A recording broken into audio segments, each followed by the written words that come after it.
All right. Hey there. Welcome to episode 57, Killer POV. I'm Rob G. I'm Rebecca McKendry.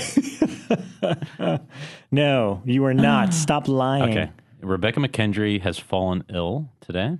We think her eardrum has exploded. She That's probably the would have had a rumor. lot of cool news from Stanley Fest, Yes. which we were super jealous that she was going to, but then when she got there, they got, I think, elevation sickness, perhaps. Yes. And it sounded like a bit of a debacle, but she got to see some cool films, which she will update you on probably Next from Texas, episode? probably. Yes. Okay. And that's the reason she wanted to come in, even though she kind of lost her voice and is having problems in her ears. But we thought it best that she be on Top Health for Texas this week. Yeah, her voice was pretty strained today. Yes. We could argue. So by the time this She sounded airs, like really good.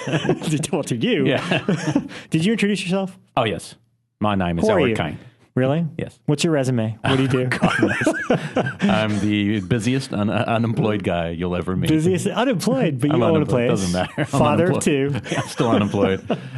Don't make All a right. dime. Anyway. Okay, well, we have a very special guest here that I can't wait to bring on, and we have a fun topic that relates kind of into his first movie, High School Horror, which I think is going to be fun.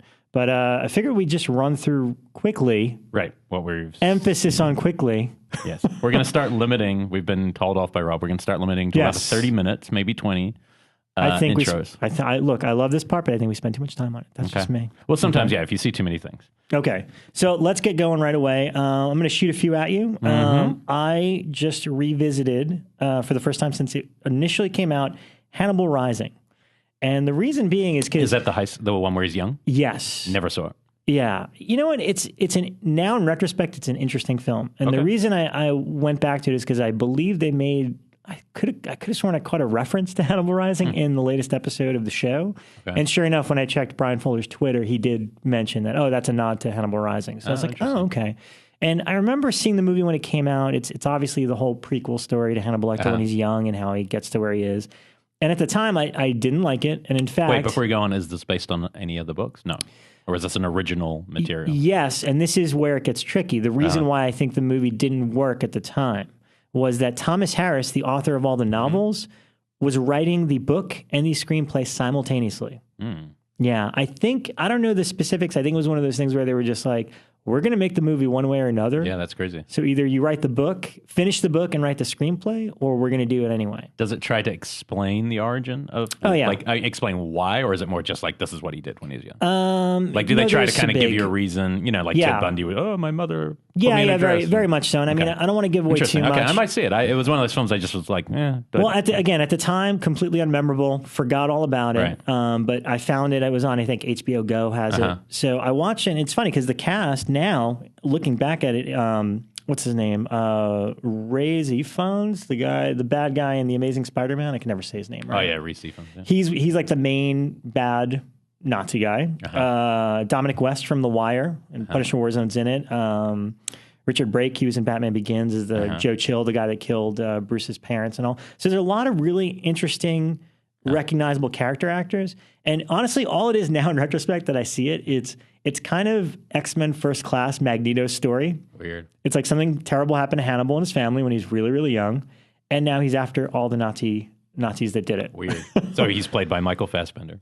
I wish. Yeah, that would have been fun. That would have been a great movie. So it's not bad. It's not as bad as I remember. And Did it's they not try to great. legitimize what he became because he was after Nazis? That seems a little... Well, no, it stems back to when he was like 6 years old. When he was a little kid, his parents got killed, and they were hiding out, and these in Russia, and these Nazi troops took refuge in their house. Essentially, the parents died, and then there's some cannibalism involved with his little sister, and that's what planted the seed early on. Oh, okay. Oh, I was going to say, because it's weird when you look at the lives of killers, like people or cannibals, whatever, they tend to not be people who have had something terrible. Yeah. I mean, maybe there's been abuse. That's possible. But usually if something terrible happens, say, to your parents, you're more likely to probably learn empathy at a young age rather than revenge. Exactly. It's interesting. Okay. Yeah, so it's not bad. It's worth revisiting now, especially if you're into the show and into just Hannibal in general. Yeah, I'm. And again, be more into it. The problem with it is just it was rushed, which is obvious because the screenwriter was trying to write the book at the same time. Interesting. How did you like the last episode, Hannibal? Yes. Yeah. I'm totally on board with it. Yeah. I'm pretty excited. I'm excited for the character who hasn't emerged yet. I'm kind of feeling what it's leading up to. Probably as a cliffhanger. Yeah. It seemed like a good idea. That guy seems so good. But I love what they're doing with his sister. Is a really interesting something I knew nothing about. So I'm finding that pretty fascinating. Yeah. I don't know how many episodes are left. Oh, God, it's only got to be like 3 or 4. Yeah. We're pretty close to the end now. I feel like this has been a big season. I feel like this is like 2 seasons of a show in one, which is great. But it doesn't feel like it. No, it feels but great. in terms of entertainment value, it's great. Also, really quickly, because I'm way late to the party, but I finally watched Insidious Chapter 2. Oh, that's right. Yeah, I've been pestering you forever to. I knew you would. It's such a fun movie. It's just, I don't know why. When it came out, I didn't see it in theaters because it was like October. There was some stuff going on. I got the Blu-ray. It's been sitting in my collection this entire time, and I realized the other night, I was like, why have I not watched this yet? I think I was waiting to queue it up with the first movie. And finally, I'm like, I know the first one well enough, I'll just watch it. And I absolutely, head over heels, loved it. It's a funny film. It's one of those films that all the criticisms that people gave it were all its best assets. I think so. Like things like, I don't like spoiler, time travel. Those kind of things are the best things about it. It's amazing. It's so fun. Anytime you could delve into the first movie in a creative, unique way, which I don't think has ever been done in a ghost story. The fact that they take a scare from the first movie and take away its power by showing you what really happened.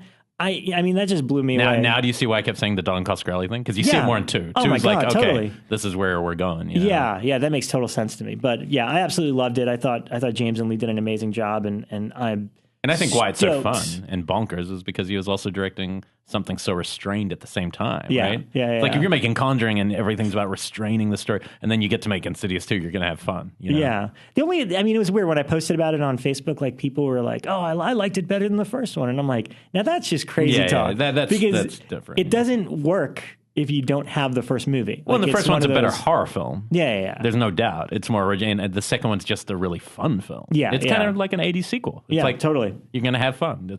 Love it. I don't know. I think they've said they've selected the third director on Twitter. Yeah, but they haven't announced it. So hopefully Don has got his big offer. And if he does, it'll be literally because of those tweets. Yeah. I think I tweeted at James saying, you're welcome for Don Coscarelli. Yeah, exactly. Now cast Sean Ashmore for Insidious 3. Right, there you go. Be happy. And we're done. Yeah.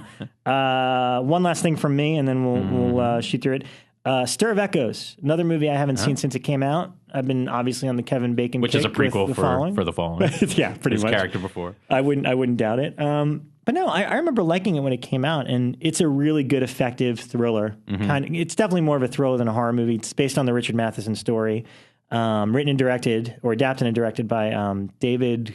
Is it Keop? Is that how you say his name? He's the guy that he writes a ton of stuff for Spielberg. But just really, really solid. You know what's funny is I remember this came out after The Sixth Sense here in the States, but I saw a test screening of it before The Sixth Sense. And to me, that was like a great 1-2 punch of that style of ghost thriller. It was like, I got to see Stir of Echoes and then Sixth Sense. And I think The Sixth Sense actually took a little bit of steam off of Stir of Echoes when that finally came out. I think people were expecting a twist ending of some sort and all. I remember it being solid. I don't remember loving it or either way. I just remember going, that's pretty good. It is. It's good. It's a straightforward, typical ghost story. Got to figure out why the ghost wants something and wants to be rest in peace. And you got to. And Kevin Bacon elevates whatever he's in, like even Hollow Man or something. He's gonna be the best thing in it. Yeah, he's gonna do good work. He does a great like Jack Nicholson sort of style thing from The Shining in Stir of Echoes. Yeah, but he's still likable the entire time. Yeah, and the woman that plays his wife is Catherine Irby, who is in What About Bob, and she's so darn cute in Stir of Echoes. Like probably one of my favorite. Like Shelley Duvall cute? Yes. Oh. Way better. Oh, dear. Way better than that. Most disturbing birthday card I got on my wall. Oh, you're welcome. Yeah, Shelley Duvall's face on Jack Nicholson from Rob and Jack Nicholson on Shelley Duvall's face, right? Yep. Or was Jack on all the faces? I can't remember. No, it was they swapped faces, but it was Jack's eyebrows on both. That's right. It was very disturbing. Yeah. You're welcome. Yeah, no, I liked it. It took first place. Right. Thanks. All right, so what did you see? Well, I saw something with you. Oh, that's right. Okay. Secret 16, where we show movies secretly. We watched the first Dollar Baby, kind of taking up from our Mick Garris Stephen King episode. The very first Dollar Baby Stephen King short film adaptation was a film called The Boogeyman. I can't remember which book that came from. It's I think it's the Night Shift, I think. Night Shift, yeah. We had it open at the counter. Anyway, it was the director was Mike Williamson, who's been on the show before, tracked down the director who was in LA and had the only print, 16 millimeter print, his own print, came in, and it was a very interesting film. What do you think? Oh, yeah, I mean, it's weird seeing shorts from that time period, from the early 80s, as opposed to the way shorts are made now. And the fact that he made it, did he say he shot it on 16 as well? Is that what it was? No, it was shot on 16. Yeah, it was film. It just, it was very interesting, and it definitely evoked that feeling of what I remember King's material being like when I was a kid, first discovering it for the first time. And I definitely had never seen that before. It's pretty intense. It had some great moments. It's basically, you're not sure if this father has killed 2 of his children and blamed it on a boogeyman. He's in psychoanalysis, and then you're not sure whether he did that or whether there really is a boogeyman. And even by the end, you're never really 100% sure. But there's a couple great moments to me where it builds up. But no, it was really great chance to see, and hearing his story about it reveals something about Stephen King, which he was telling us he lived in the same town. And that he just got invited to the house. Yeah. And he's like, the mansion that's in this town. Like anywhere else would be a pretty big house, but here it's a mansion. He's like, and Stephen King's just like, hey, what do you want to do? And, oh, you want to adapt it? Cool, let's do it, And it just sounded so, it's promising that there's people, like that, trying to nurture young people and, Right. And the other guy that he was nurturing at the time was a guy named, Darabont. Frank Darabont. Yeah, Darabont. So this director was Jeff Shiro, right? Is that how it's saying? Jeff Shiro. And then Frank Darabont did a short as well. And they were collected together on a VHS, which I actually found on eBay immediately following. Yeah, I never saw that. So I know Mike, who was putting on, remembered it so well. Yeah. And he remembers it was everywhere. So yeah. But no, it's great. I'd love to see all the dollar babies, especially from the earlier ones when things were shot on film where they weren't just quickies. Yeah. Anyway, so that was really entertaining, and it was followed up by a film I hadn't seen probably 15 maybe more years, which was Cujo. And Cujo, anytime Stephen King's work comes up, I will always go, oh well, it's got one of my favorite female performances, blah blah blah. But it's a bit of a stock answer now because I really hadn't seen the film in a long time. Yeah. And I got to say, literally, one of the most impressive re-watchings of my life, where I'm just like, man, I watched people who hadn't seen the film. There's 3 girls in front of us.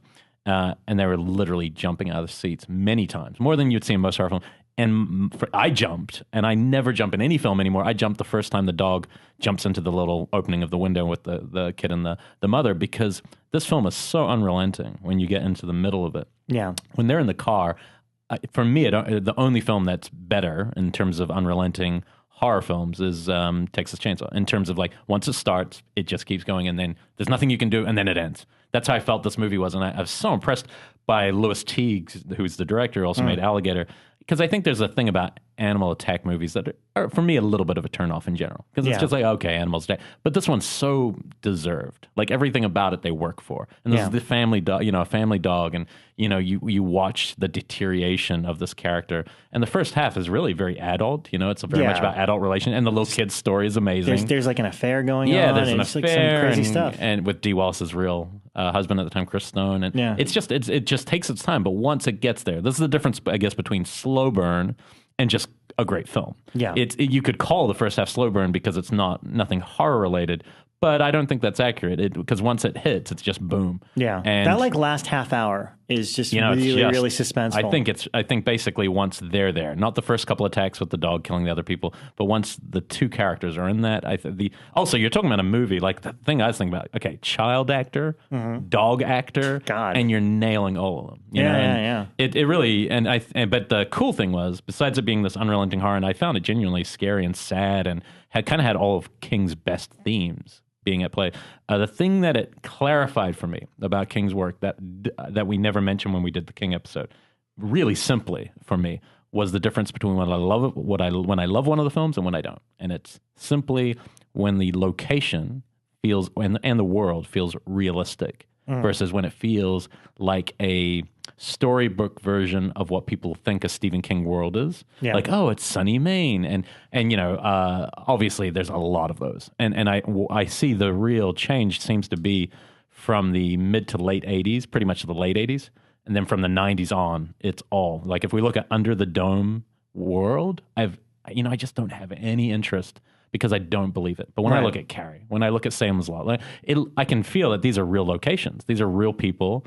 It's gritty. And I think people think Stephen King's this utopic, oh, it's so beautiful. But I don't, if you look back at those early ones, you feel like this is a real place existing. And for me, that was it. It was like, oh, that's my barometer. Like, okay, so I like Sleepwalkers. I have fun with that. And that does have those, but I think it's maybe a little more critiquing, but a lot of other ones by Mick obviously would be more like that. And I just think it's interesting. It would be interesting to go through them all and look at that difference. Yeah. And I almost wonder if it's like somebody's built up a version of what King's World is from the books, and it should look like this, and it's this picturesque thing. I think that's a bad move from looking at the ones that really work. Yeah. But that was like instantly. I was like watching the car drive down the streets, going, "Oh yeah, this is gritty," you know. And Ed Lauder, who's in Death Wish 3, and he's playing the redneck who owns Cujo, which shocked me. And he has this reaction shot. This is the thing about great acting, man. Like a throwaway shot, his friend's just been killed, and he walks in, he's mean, and you've never seen him even like his wife tells him he's won the lottery. And he doesn't even blink. He just goes, good. You're like, what? He walks in this room and he looks down and sees his friend who's been mangled by Cujo before he gets attacked. And his reaction shot is like every actor should watch that and just go, oh, man. Like on a dime. He's completely terrified and upset and moved. And you're like, oh, man, you know. So it's, I don't know. I got to say, I think it moves into the top couple for me. Yeah. And I'm sure, and I know you've said it before, I think it could very well be the best one of the best performances Dee Wallace has ever given, if not the best. Yeah, probably the best performance, but also one of the best performances of a mother, because it's, I mean, it's, you know, the film is also dealing with very interesting themes, very on the nose at times, and other times you're not sure what he's trying to say because, you know, she has an affair. Yeah. The husband goes away and suddenly they're going to die, you know, and can she survive? And you get the feeling when she's sitting in that car, she almost feels maybe she deserves this. And I think she has to get past that to survive. And I think that is interesting. And I think, you know, King's work, I mean, we were just talking to a friend of ours, Joe, who's been on the show, Joe Madry's been on the show, and he was, you know, telling us that, you know, as far as he knew, Stephen King kind of wrote that in a haze a little bit while on the sauce. And, you know, like maybe that's coming from a very pure place. But anyway, I really couldn't say enough. If you haven't seen this since you're a kid, I have a feeling you'll be shocked how well this film holds up. Yeah, I agree. And you know, Louis Teague's obviously a really strong director. And then the other one, I'll be quick. Two things I want to recommend that I'm not going to review. Blue Ruin was my favorite film of the whole year. Last year so this year it still would be my number one. It's not a horror film. It's definitely a revenge film. Its own genre. If you like things like Bring Me the Head of Alfredo Garcia or anything that deals with, you know, somebody who's just has to, or Get Carter or something like that. Blue Ruin's fantastic, and The Sacrament, which we'll talk about more, I'm sure, and I'm sure hopefully we'll do a more in depth because there is a lot to talk about in that film. And that's just VOD coming up, right? VOD, and then I think there's a small theatrical in June, if I'm not mistaken. I've put the call out and asked Ty if he'd come on the show. I don't know if he's going to, but it'd be nice if he did. And as you know, we've had AJ a lot, but it would be fun to talk to AJ more once people have seen the role to know a little bit more specific. Because I don't think I had seen it when we talked to him. No, I don't think so. Yeah. And it's a really strong film. It's very different, unlike anything Ty's done. Yeah, and I think best thing Ty and AJ have done. Yeah, it's not, I would say the only difference, it's less rewatchable than some of the other films, but that's not a bad thing. It's meant for one viewing. Yeah, because it's a hard, powerful piece. Anyway, the other film, very briefly, I'm going to preface this with something very nice. Oh, Christ. The reason I love Scream Factory is because they aren't sitting on their laurels, only releasing films that everyone loves, like, you know, Halloween 2, Halloween 3. You know, they're doing the blockbusters, the things that are obvious to release because everyone's going to love, and then they're releasing some other titles, which like this week for me was Final Exam. I broke into Rebecca McKendry's house when she was away. She wanted me to get her mail, and anytime I saw an envelope that said Scream Factory on it, you opened it. I opened immediately, it. And I took photos of myself opening it, lying on her bed, and sent it to her. But Final Exam, I saw. I was like, oh, great! You know, this is a film totally not on my radar when I was young. I definitely had never seen this film. I've never seen it either. Yeah, and I don't think I'd ever really heard it spoken about. As I'm watching it, I'm honestly thinking, how the hell did this get a re-release? It's clunky, goreless, poorly paced, and very amateurish in terms of the acting styles. That's kind of won me over. The acting styles actually, because, you know, the problem is sometimes these college films are just older actors playing young. You could tell these were, you know, actually young college students probably, and I did like that. I'm assuming, and I haven't done any research, I'm sure I'd find it straight away, that there's a really strong cult for this film, and probably the reason they released it is probably there's a very vocal cult. I'm not part of that cult. I will never be part of that cult. But it, it was interesting more than it was fun. I didn't enjoy it that much. I think probably if you saw it in a theater, a lot of it would probably become quite funny. Right. But the context I was watching it, maybe a little less. But the one thing I did walk away with, it definitely felt like the template. And I'd love to talk to Kevin Williamson. I bet he saw that film and thought, oh, yeah, it's this kind of film that we're kind of satirizing with Scream. Okay. Because it also had references in the film. It wasn't a satirical film, but the one nerd guy had a cockfighter, Astro Zombies, and something else posters on as well. So I felt like there's a little bit in that. But it's a on one hand, I'm like, oh man, I don't know if I needed a Blu-ray of this. But that honestly, if Scream Factory is listening, that is exactly what I want companies to be doing. They don't need to pander to me, you know what I mean? It's like we all have crazy eclectic tastes. I want to be able to see movies that I'm like, really, this? But then, oh yeah, and this, and so I'm all for it. But Elric has now handed me over Rebecca McKendry's Blu-ray, and now I am going to watch it before she gets it. And you may really like it. It definitely doesn't explain a lot. It's one of those interesting, and I'll have more fun now that I can read up and find out if there is a cult. Because I do remember Jeff when he was here, Jeff Nelson, saying that there was some. That was one of the requested ones. I think a lot of people had kind of been vocal about. Yeah, so that was definitely one of them. But it's a strange one. One cool thing, it feels very like the town that said dreaded Sundown. It feels very local. To I think it's Texan as well, where you can tell that all the people are from there, that the filmmaker's from there, and that comes through, which I like. But it's it was a strange film. But it's good because it does somewhat segue to what we're going to be talking about, even though it's college. Right. We're going back to high school. It has to be high school, and that's a firm cutoff. That's the firm cutoff. No summer breaks, no vacations. Nope. Actual high school. Yep, that's right. Which I found was a lot more difficult than I thought it would be. Not a lot, but we'll get to it. We'll get there. All right, we're going to bring our guest on, and we'll be right back. Okay, so we're back, and joining me and Elric right now, very, very excited, the writer-director of Excision, one of my favorite movies, Richard Bates Jr. Hi. I stepped over your line there. That's not radio okay. You could do podcast that. Friendly. Because it's you could do that. Yeah, because it's me. How many people canceled before you guys had me on your fucking show? It was a long list. Richard, last time I saw Richard, he was hanging out, smoking cigars in Beverly Hills. I believe even the Beverly Hilton. I had him on Inside Horror once, and he asked me. He was actually walking down the street, holding 2 beers in his hand, and going the opposite way, I think, of Beverly Hills. And I kind of pulled up and said, hey, do you need to ride somewhere? He's like, oh, yeah, I've got a big meeting. I think you're with one of the Weinsteins at Beverly Hilton. No, I was going to have dinner with my dad. Oh, okay. All right. And I was like... But in my head, this is what's happening. And your dad's Weinstein. No, certainly not. Certainly not. But yes, thank you for that ride. But so that in my mind, he's just been kind of hanging out in this like luxurious thing, but that might not be reality. Let me tell you, that has not been the reality, my friends. That is not, Well, I have been pestering him on Twitter until he finally replied to me, and that's how I think I finally got him on the show here. I believe so. Yes, but the reason being is because, and I have said this previously on the show, and I mean it as a total compliment.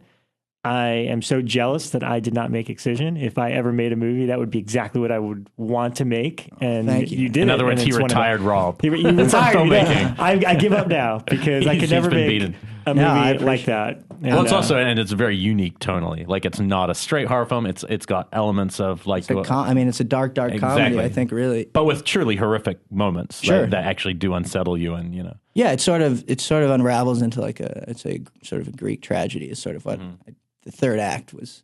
But yeah, I mean, the story behind that, the short was successful. I moved out here. I got all these meetings, had the script ready. Everyone turned it down, told me it was terrible, never get made. So then I'm PAing, I'm getting really fucking good at getting people coffee. And, and I've been doing that for a long time before. I've gotten, and I live in Culver, like near Sony. So I occasionally walk past, I got coffee for that dude. I got coffee, I know the feeling. Yeah. There's no one I haven't gotten coffee for at this point. But, I just sort of snapped. And even as I was trying to raise money for Excision, everyone's telling me the script, it's not good. This is crazy. This is for nobody. And I raised the money myself. We did it. And then I had this sort of, we got into Sundance or whatever. And, I finally had some sort of feeling of validation for like the first time in Did you ever life. hear how it got into Sundance? Like, I'm always curious about that because you hear lots of weird stories about Sundance selection. Was it just purely like one selector who just championed it? All I know is the day of the deadline, I walked, I drove to the Sundance headquarters in, I think, Beverly Hills, right? Yeah, it is. And I dropped a single DVD into a box, and that was it. I had nothing. Wow. And then I got no insider connections, which is nice to hear because I hear a lot of things like that are a bummer. Negative things. So that's cool. It was on a total whim. I didn't even know if they play a movie like that or what festivals did play a movie. I didn't even, it was everything I wanted to make, but I didn't necessarily know where it fit in because I'd been told, it wasn't going to fit in anywhere for so long. So then, it got this feelings of validation, like finally, like, hey, maybe I'm not fucking crazy. A few people liked it. I have like 5 fans in Europe, I think. And 5 more than us. Yeah. That's good. Yeah. Well, no, I don't think so. We have that Finnish guy. You guys are doing better than me right now. Trust me. I got all these meetings. Nothing panned out. No, I mean, I don't even have an agent right now. You know what I'm saying? So it's like it was back to square one. I put everything I ever had into that movie.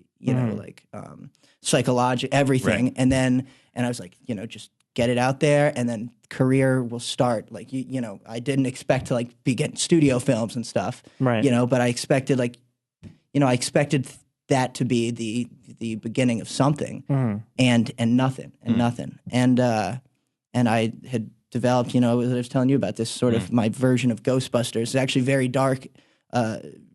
Version of Ghostbusters, and it took place at this like Southern plantation home, and it was this big fucking movie, and I was losing this and this and this, and you're really sort of a pawn as a director. Like no one could give a shit about you. They'll call you, they'll say we want you for this, then they'll not call you for 5 weeks, and they'll call you. You're nothing to anybody, really. It must also be frustrating because you're a director and not necessarily you're writing things that you want to make. So when somebody's just reading it as a script, it's not the same as them seeing your movie. Certainly not. And I don't write for it to read well. I write for it to be a good film. Right. Specific, like if my latest script, I write all the shots into it. Because I'm no one's gonna fucking make this but me. Right. I'm not gonna I wouldn't let anyone. So I don't write it like a typical screenplay. Right. I do everything they say don't do. Don't put your shots into it. But I need that because I love the art of filmmaking, and I want that to be there, as a guideline for when I like Suburban Gothic. All these montage scenes were specifically written at certain times with the camera moves, and we have these sort of fun, interesting. That's your new film. Yeah, the latest film. I just finished. Yeah, the latest film. It's all sort of written in there like that. So I got super fucking depressed. You know what I mean? You're talking about after Sundance. After you like it already Sundance. premiered and it got great buzz. I mean, at Sundance it was controversial. It was it was that film that's at Sundance and people are like passing out or whatever, and you also cast extremely against type, which I think is really one of the most rewarding things about in 2 roles. Both Tracy Lords as a mother and Anna McCord, is that how you say her? Yeah. Who I remembered actually from Nip Tuck. But what most people at that point was 90210 but Nip Tuck, she had shown a dark range. Sure. So I knew she could do something like that, but I wouldn't have known that if I'd just seen Beverly Hills. Well, I actually wasn't interested in casting her until I met her.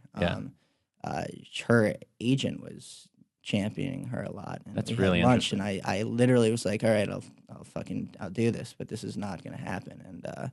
And I met her, and she's fucking crazy, man. I loved her. She was awesome, And she just connected to singing the role. She got it. I mean, she, was in terms of a lot of sort of certain things from our upbringings and whatnot. We have, a good amount in common in that sense, and we have, a similar outlook on the world, I would say.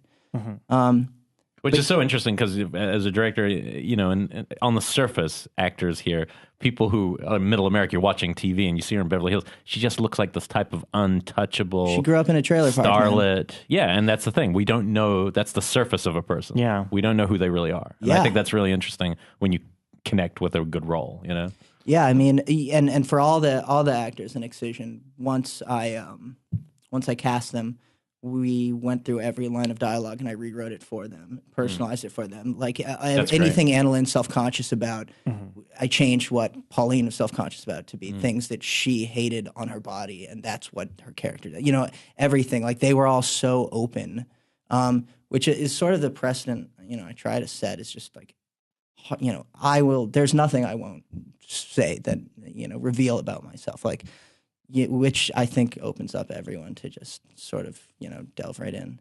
But that's good. I mean, he personalizes it. Yeah, I just wanted to go back a little bit. So, because I've just finally saw the short. He put it on YouTube, and which I thought was excellent. So, I guess a two-part question is, one, did you always know when you did the short that this is a story you wanted to expand into a feature? Yes. Like, you already had an idea for how you would do it as a feature? Yeah, it was always supposed to be a feature. Okay, and the other part of that is, you know, getting the reaction to the original script from people that you were showing it to that didn't get it or thought it was terrible, whatever. For me, like, as soon as I saw the first trailer, that kick-ass trailer, it was cut to 9 Inch Nails closer and everything, like, I got the movie right away. Like, I was like, oh, I want to see that. So do you think it was a matter, I mean, it's about tone, and the way, like, do you think it was a matter of people just not seeing what tone you were going for? It's a lot harder to prove yourself, especially for a first film, of what, like, to get people's trust to be like, well, this is what it's going to be like, you know. Sure. I mean, you know, but the difference, the thing would be, it's not like I'm just sending out my script emails, you know. Yeah. I'm there. I'm telling them this is how I'm doing this. So I actually personally went through with anyone interested in it, any studios, and you know, I met with Spyglass, Paramount, blah blah blah blah blah, and I told them, you know, this is how I'm doing this. So I Were did. any of them interested? Even no, a little bit. No, it was just universal. Yeah. Like, interesting. Wow. No. Actually, you know, for a moment, I was like, man, like I spent my entire life trying to get good at this. You know, I mean, I used to go to film camp. You know what I mean? Like all my friends went to like, you know, living in Virginia. Like I went to fucking film camp. Like this is I never want to do anything else. Yeah, you're on the right show. So I was like, you know, fuck. Like, am I? You know, either this place Hollywood sucks. Like, you know, this is awful, or I don't know what I'm doing. You know, and that was really sort of soul crushing. You know what I mean? Right. Like, how I should be good at this. Or, you know. But I think that's what differentiates a lot of people is people come to that same place, and some will just go, I guess I won't do it. Yeah. And other people go, well, fuck it, I got to do it. I got fucking angry, dude. Yeah. I got so fucking angry, and I think, like, in a lot of ways, Excision is, I think... Your primal scream? It really is. No, it is. No, it kind of feels like that. And I think that came across to a lot of people, especially her performance, like her role, not her performance, but the entire kind of character / creature. I feel is kind of feels like a bit of a primal scream. Well, do you think you could have made the same film had you not gone through those experiences of meeting? No. You know what I mean? Like I feel like maybe that was the benefit to when you finally got to make it the way you wanted to. Maybe. I mean, I used everything from my childhood. You know, so I don't know. I mean, I knew what feature I was going to make the minute I graduated college. That's cool. So it really didn't change anything. It was just very frustrating. And then, you know, you don't want to be one of those fucking asshole PAs who's got your, you know, like you want to keep your head down, get people coffee, beers, do your fucking job. You know what I mean? So you want to be one of those people who thinks, you know, I'm the next fucking Steven Spielberg. I have this great idea. So, you know, but in, you know, if you're going to be crazy enough to try and make a movie, you have to think you're good. To a certain degree. So So, you know, it's just a very rough time. And then like I said, when I got out there, nothing, you know, as I was saying, I don't even have an agent. I never even got an agent after Sundance. Okay. This is not a movie that studios weren't watching it saying, oh, let's hire this dude to work for us. Who put it out? Was it Lions? You know, Anchor Bay bought it. Yeah. Anchor Bay. And so somebody there obviously saw the worth. Did they buy it at Sundance? Yeah. Okay, well, they bought it like 2 weeks after. Right. So somebody's identifying that this is a talent or that this is an interesting film. And nothing from that then resulted in any. Well, I was super happy about that because literally my childhood friends paid for the fucking movie. Right. So I needed to sell it. To pay them back? Did you pay them back? For the most part. We're still selling foreign territories and all that stuff. Cool. But like that was the most important thing, honestly, at that point. And then so then I had this idea, that sort of dark Ghostbusters type thing, you know, with my sort of sense of humor. You know, I think I just the way I've sort of moved through life is having, a dark sense of humor about it. It's been very important, and it's still, and it's more important than ever now. Yeah. But yeah, so it was nothing, and I was like, all this, I put everything I ever had into this fucking thing, and it was relatively successful, and nothing. I got nothing. No one's throwing movies at me. No, so I got super depressed. You've got critical success. Sure. There's a few criticals in your corner. Success. There's a yeah. You got nothing in your hand, but you got critical. Yeah, but I'm genuinely not happy if I'm not making a movie. That's why I keep writing. Like, it's really, I hate the time in between. Yeah. Right. If I could, I would be working every day. Yeah. There's nothing else. I think that's pretty common. With filmmaking, I think that there is something. If you keep feeling that way, it's. So and right now you're writing. It's just so people know he's in the middle of writing his third movie. Right. He just finished Suburban Gothic. Well, I got so fucking angry when people said this Excision thing sucks that I made this plan. I will have 3 features before 30, whether anyone on the fucking planet likes it or not. Right. And I've just had my head. I've been so fucking laser focused on this thing, and yeah, so for all those over 30, we're gonna fucking kill him. We're gonna gut this fucker. Don't worry, I got it. I got you. I know what you're all thinking at home. This little son of a bitch Orson Welles wannabe. Before 30, I've gotten more people coffee than most people I know who are much older. I think I pay. I started PAing on movies in high school. Like my break, I'd PA on a movie for 2 weeks. And then come back to school. So where was that, in New York?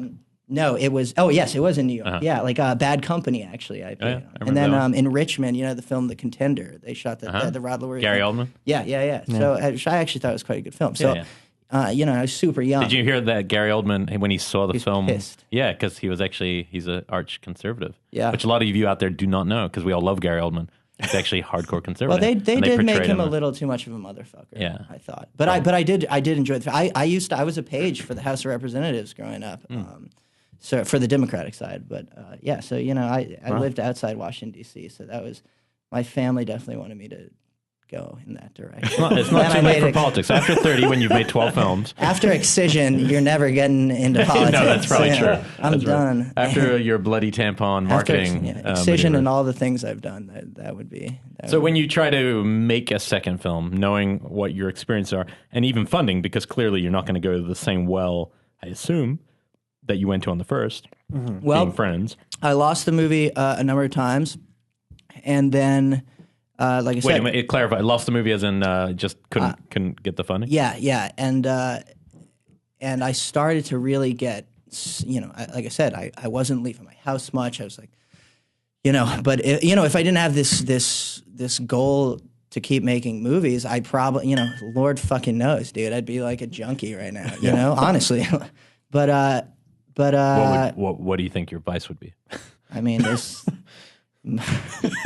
As you were. Let me tell you, my friend, I don't need anything else to hurt my fledgling career. Off record, he said crystal. Okay, and no continue. Crystal. I actually haven't done crystal meth. No, I neither. Rob's a big crystal guy. No, I'm not. Get out of here. Are you? No, we're like the most drug-free podcast probably on earth. I've done my fair share of drugs. I don't need them. I just drink. That's all I do. I can't even smoke pot, for Christ's sake. I actually hate pot. Yeah, me too. It puts me to sleep. It's the worst type of drug addict too. Is the pothead. I'd rather spend. Never mind. Let's just say one of the 3 of us is a major druggie, and that's why she's not here tonight. Let's just say while she's not here, we can blemish her record. What's the thing? What's the ruin her rep? Oh well, I mean, most probably female co-hosts are crackheads. No. And most of your favorite directors spent the fucking 80s doing that shit. So, Or Peter Jackson if it's not. I am pretty sure that I didn't tell you this. I conducted some top secret interviews for some top secret projects coming up. Oh, cool. And one of the people I met is one of my heroes who was high as fuck. When you talked to him? Yes. Oh, geez. I'll tell you guys off record. It was pretty awesome, actually. Who? I'm not going to guess because I don't want to see it in your eyes. All I know is I've heard nothing but that about Texas Chainsaw Massacre director. I'm just saying. Toby? That was responsible for Life Force, right? Yeah. I love Life Force. Life Force is cool. And I love Toby. Yeah, no, he's awesome, guy. man. And look, nothing against. Look, probably a lot of people here listening. No, drugs and that are a funny thing. Like, so they work for some people. It's like some people dig, and some people pot is like not even a hardcore drug. That's why I struggle with Bates Motel. I really struggle with this. I struggle with this. There's a plot line. Okay, in Bates Motel, I don't know if you've heard of the show. I know the show. I haven't seen it though. The stuff with Perkins and his it's not mother. Perkins, it's Norman Bates. Yeah, but you know what I mean. Okay. Yeah. The stuff with those two characters is really good. So there's 20 minutes of a glorious show in a 60-minute time frame, where the other 40 minutes is about, there's people growing marijuana and they're hardcore drug lords. And I'm like, come on, like make it a different drug. No one cares if people are smoking pot, Yeah. I don't know. Anyway, that's what we call tangent. All right, we're gonna get back on track now. Show. Jesus. All right, so we're talking about Suburban Gothic. Yeah, how you got it. Yeah, getting it to being in a position where you're frustrating and getting it together finally. Oh, sure. So I guess I can't talk too much about. I lost the thing a few times, and then the star of the movie, Matthew Gray Gubler, is one of my best friends. Literally the nicest dude on the planet, and I just had snapped again. And I couldn't watch any of these movies that, like my favorite directors, the Cronenbergs and the Polanskis and even like Ken Russell, the stuff that I would just even casually watch like every day. And I was so sort of defeated. I bought just every movie that made me happy in elementary school. Literally, I was going from like Cronenberg a day to Son-in-Law with Pauly Shore, which actually was a big inspiration on Suburban Gothic structurally. But it hit me. My dad, he used to always love to watch Sullivan's Travels back at home.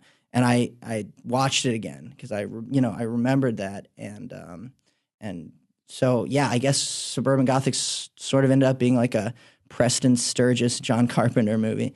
But I just wanted to be happy again. And so I changed the whole script, and I wrote it with one of my best friends growing up, Mark Bruner, who's a writer. He's just written an episode of Criminal Minds and stuff. But we grew up together. We all went to the same high school. Half my friends from Virginia live out here. None of them work in film other than Mark, but they all helped me make Excision and everything. And so I just wanted to have fun again. I wanted to hang out with Mark in my house, and I wanted to make a happy, silly, fucking movie and make the shit out of it. And so I went through the script with him, and we sort of turned it into a live action cartoon. And it sort of became. It was the guy that was watching Cronenberg to the guy that's watching like Briscoe County Jr. in Erie, Indiana.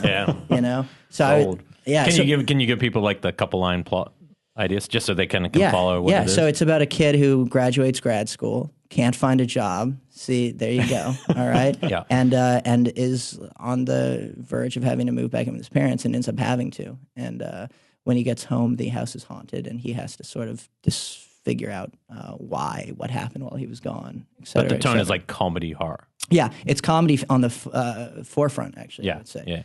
Yeah. So, in that sense, it is very Ghostbusters-y, but the sense of humor, I think, is it's everything from slapstick to, there's actually, Dead Alive. I really like that film, Dead Alive. Of course. Every performance is a little bit overstated, and when you see the lighting, it's bubblegum pop.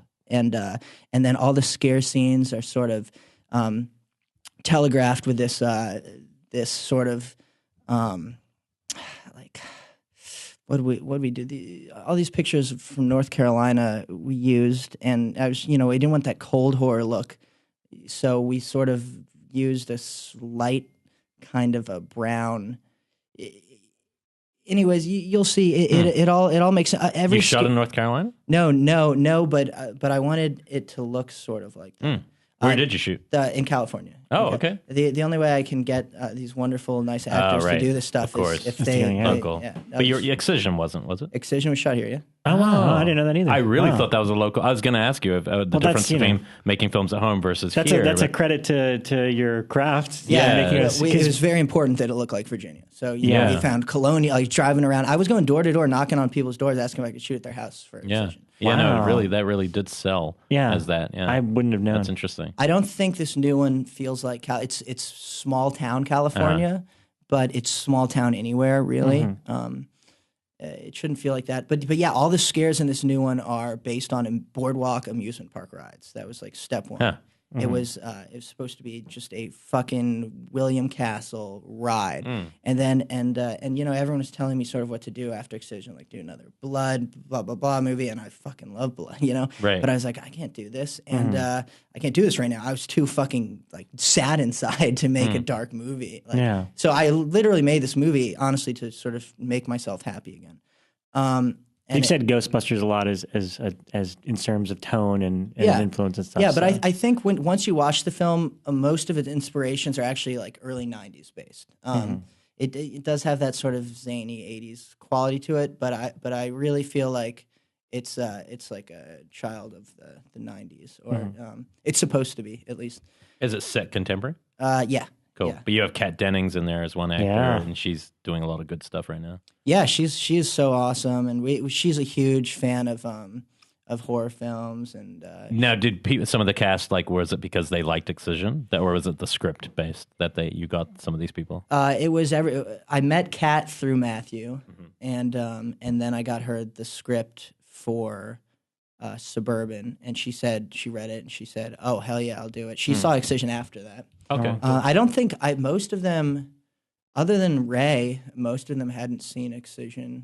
Other than Matthew, Matthew saw Excision. Right, and you brought back Ray Wise, John Waters, some of the people from that. Yeah, well, I was, when I couldn't get the movie done, I was doing a Kickstarter. I had set it up with my editors from Excision. We were doing a Kickstarter for the new movie, and with me, Matthew, and John Waters. John wasn't in the video, but he allowed us to use his name and said he'd be in it. He's the coolest dude ever. How much were you trying to get if you went that way? What do you mean? If you'd done a Kickstarter. This wasn't Kickstarter. Yeah. How much was I trying to get? Yeah, if it was Kickstarter. Or no, not, I was doing Indiegogo. Oh, Indiegogo. Whatever, okay. Indiegogo, whatever. Whatever I could get, honestly. They take less. Well, you don't have to give, yeah. Yeah, they take a couple percent less. But I really didn't want to have to do that. Right. You shouldn't have had to do that after that. But that was it. You know what I mean? And I'm not. But isn't that ultimately the thing as a filmmaker? It's like you can think you don't have to do something, but ultimately it's like whatever. In the end, you just got to make that next. I couldn't not make a movie last. Like Herzog. Ever hear that? If anyone's ever interested, I think Shout Factory is going to release the ultimate Herzog collection, and the best audio commentary I've ever heard in my life is Aguirre, Wrath of God, and it's. The first line is, he's just talking about, he goes, I was visiting a film school and I saw this 16 millimeter camera and I knew that I was destined to steal this camera to make my movie because I deserved the camera. And he totally, in that moment, he totally goes OJ. He justifies why he deserves the camera. I have the box set with that. I love that film. It's an amazing film. But the way he talks, and there's something that always, and same with that Jodorowsky documentary from this year, it's that thing about, if that's what you're really driven for, it kind of just whatever the hell you have to. I could not do it, man. I really genuinely can't not make movies. Yeah. I think that's awesome. And I can't, and I'm not at this point. I'm so sort of jaded about just being in someone's back pocket where they'll string you along for 2 years and then it may or may not even get made. That I really just I know that I can't not make a movie a year. Like I can't. So I just. I'm going to just probably do it myself for a while because, like I said, I do hope to put out a movie a year for as long as I can. So how did you decide not to go forward with the Kickstarter? The person, one of my friends from college who bailed us out a lot on Excision, Dylan Hill Lewis, and he was far and away the majority investor on Excision, came in and he said, let's do this thing. And part of this is because these people didn't totally lose their shirts on Excision, right? Like, yeah. They saw that there's some. Yeah. And again, well, he had the most to lose on Excision. So, so we shot it and, it was so fun, you know. I was like, you know, after a year of just being miserable and really genuinely depressed, like I really didn't leave my apartment that much. I was like, I'm fucking back. You know, I felt so good. And I was having fun, and you know, it's the same deal. It's like Excision. You know, I had to rewrite the script 3 times a day because we didn't have time to do anything. You know what I mean? And it was such a pleasure doing that. Like, I like doing that. You know what I mean? It's fun making this movie together. And I was making it with my friends. And, you know, and Kat and Goobs, like, they love horror movies. And they're you know, they're filmmakers. Like, Goobs, Matthew Gray Goob of the Star, he went to film school at my college. He's once wanted to be a director before moving out here and ended up being an actor. And he's a great director. And eventually he'll make an awesome film. But, you know, we really just had fun. It's like I showed the movie to John Waters recently, and I was so, you know, and he doesn't bullshit. Like, he has no problem telling you, like, your shit, like, this is fucking stupid. And he just, like, loved it. He's like, this is an absolute ball. I love it. You know, I was so fucking relieved. How did he react to Excision? Also, just seeing himself, I guess. Oh, him is the... He was so supportive. He was so supportive. He liked it. I guess he liked it enough to be in the next one, you know? Right. And he flew out and did the new one. Now, how did you actually convince him to do the first one? Like, would not having a I personal met him through relationship? Tracy. Okay. So Tracy knows, like, a huge John Waters fan. Right. And then she was talking about him, and I sort of initiated, well, you know, I'd love for him to play the priest since we are casting against type. And she was like, oh, you know, I think that's an interesting idea. Let me send it to him. And then I got this call at like 7 a.m. one morning. He's like, hello, Ricky, this is John Waters. And I fucking almost cried, you know, like, because he's like one of my heroes. Yeah. Right, I never in my life thought I would ever talk to him or, you know, even, you know, shake his hand. Yeah. And you know, now he's like in 2 of my films. I'm still bummed Russ Meyer is not alive, because he's the kind of guy I would have killed to have Russ, because he's one of those guys, you look at his films, it's like, even though they're big titty movies, they're so well made. Did you see such the a Kenneth good Anger filmmaker. stuff that at Ace Hotel they did that Kenneth Anger sort of retrospective? I've seen a lot of Anger stuff, but I didn't see the retrospective. Yeah, I just got this. Do you like Richard Kern, or do you think he's? I like some of it. I mean, I like the Sonic Youth stuff he did, and I like Richard Kern. I just got that hardcore collection. There's a great documentary for anyone listening. I loved it. It was my favorite film of like 2 years ago. It's called Lick Your Idols, and like Likk. I think it's on Netflix streaming. I loved it because, you know, when people make these like behind the scenes docs, it's usually like half the shit you already know. This film, man, was so many. It was like an exploration of Richard Kern, Nick Zed. Like basically all of the outsider video artists, and there's so much in it that I didn't know, that I loved it, because there's all these like anti-authority filmmakers who are just like pushing the ball. Some of them were more recent. I think it's on Netflix streaming, and it is totally entertaining. And is Jarmusch in this? He might be to narrate, but like Thurston Moore from Sonic Youth, a bunch of those guys like talk about the work, but it also has all the artists and all their work. I'm trying to think. To see if I saw this. It's made by like a girl from like Sweden. I think I've seen this. Okay. Yeah, it's a really cool. It's like the a cover's short. black and white. The Yeah, I think so. Okay. Yeah, I believe I've seen this. Yeah, it's definitely. I saw it at Chicago Underground, like a few years ago, and it didn't come out for a long time, and I was like, oh man, that was like the best thing ever, because, you know, to see all these filmmakers who were just pushing it, and they're edgy, and it was non-commercial. They're not making it to be successful commercially, but they have to make these movies, you know, and these shorts and music videos, and, you know, Sonic Youth stuff with Kern's obviously the closest. Lydia Lunch, all that stuff. It's Lydia Lunch is a big part of that doc. I have seen that. Yeah, Nick Zed's really interesting. A guy I didn't know much about his work, and Lydia, you know, she's doing yoga now. Yeah, it's weird. Like yoga. It's amazing how people age. Yeah, it's unfair. It's amazing how people who are Lydia edgy, Lunch is doing like. I wonder what Jello Biafra is doing right now. But, you know, anyway, it's a cool doc. Yeah, if you haven't seen it, it's really fun. Yeah. But anyway, yeah, and I think that's something that you probably share in common with them. Just that, you know, that burning desire. Hey, you have to express this work. You know? I mean, I really have to. You know what I mean? So what was some of the influence? I mean, that's saying doesn't have to be horror, but like obviously, like on the surface, I saw some like of a little Todd Solondz-y. I feel, whether it was an influence or not, there's certainly a little bit. Todd's like, in my writing, he's always an influence. Yeah. He's the first filmmaker I ever saw.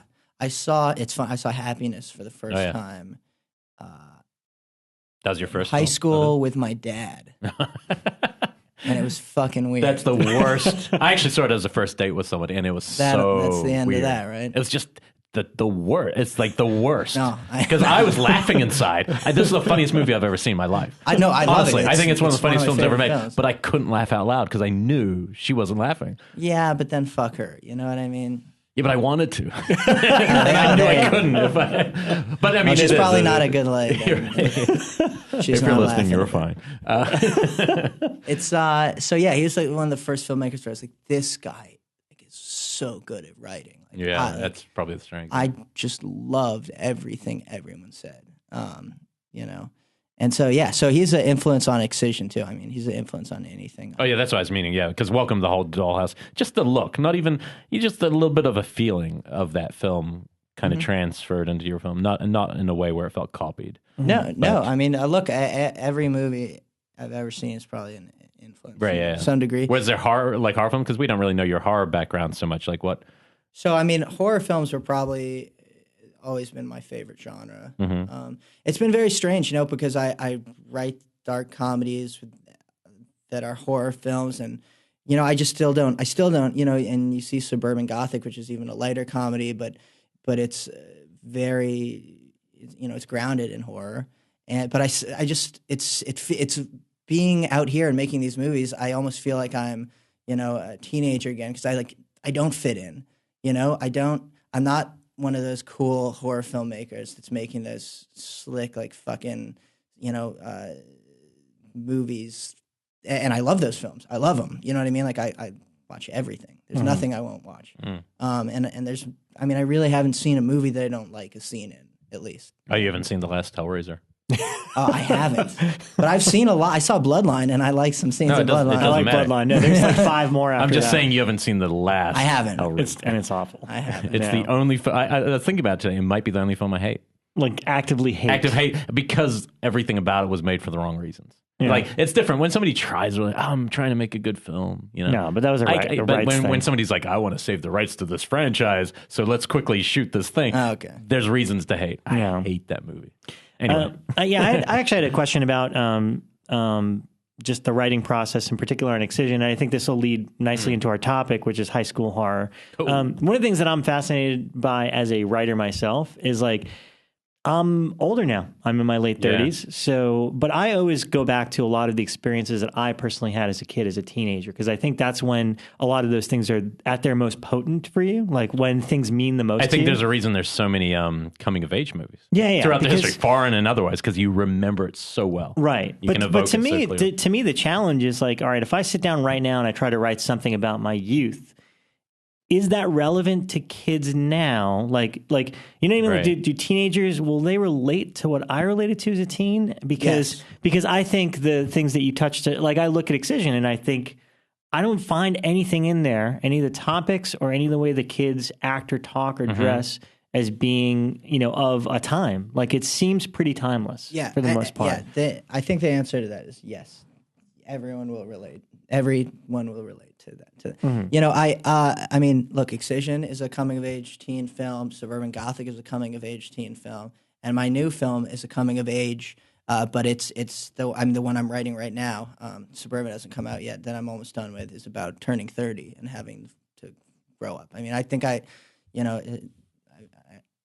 coming of age films, they are timeless, and that's a very important thing. I mean, that's like I do want these things to live forever. It's sort of like, do you want to make a movie? Everyone's gonna think a million people are gonna be like, that was all right, that was all right. Or do you want to make a movie that's a few kids' favorite fucking movie, and a bunch of other people, maybe hate it. I want to make your favorite fucking movie. Do you want to be Fred Decker? I always say that to myself. No, I got to look at his films. I go like, you know what? He only made a couple movies, but goddamn, man, are they damn Night of the good Creeps? ones? Everyone loves it now. Unfortunately for him, at the time, not enough people loved the movies that he was making. But like in post, Monster Squad, right? He did Monster Squad. Yeah. So actually, Monster Squad. There's a good amount of Monster Squad in Suburban Gothic. Nice. This sort of non-PC, like this sort of. Because I was getting, notes about the racist can't be racist, the blah, blah, blah, fuck you. You know what I mean? Like, did the script almost get made elsewhere? Sure. At one point? Yeah, yes. You did play it. And there's not like it's not good for kids to not see a racist as a like. There's no benefit to that. You know what I mean? Yeah. It's everyone. You know, you're not racist for writing a racist character who's a bad guy. They can turn on the news and learn that. LA Clippers owner. Oh my God, he's a racist. Whoa, but you go. But these producers here, they're terrified. You know, they're terrified of anything like that. So it was very important to make like a very un-PC, but with its heart in the right place, sort of a kids movie. It didn't talk down to kids at all. You know what I mean? In fact, Suburban Gothic, part of it's about race relations in suburbia. You know what I mean? So, has anyone seen the whole film yet? Like a bit? I showed it to John. Right. I showed it to Goobler and Kat, and they were so like But you're really at the start of like getting it out there now. I believe we're going to premiere this summer. Cool. And I can't really say you don't have to whatever yet. But I want to get it out there, dude. It's a much more terrifying film to release than Excision in every way, because Excision is like a little bit vitriol. You know, it's like it's everything from my youth. You know what I mean? And I made it with like fire, and this movie is which was really made to sort of make myself happy again. And I genuinely, for the my epilogue scene is literally based on Frank Capra films. I want to make a kid so fucking happy. Like I want to make a weirdo just psyched on their fucking life. You know what I mean? So and this movie is so much more hard on its sleeve. Like it's so much easier to be like there's no fucking gore, gore, like, you pussed out or whatever. But it's like, and I love both kinds of films, but it's like, it's going to hurt. If people said to me, Excision, like, fuck that movie, I'd be like, fuck you back.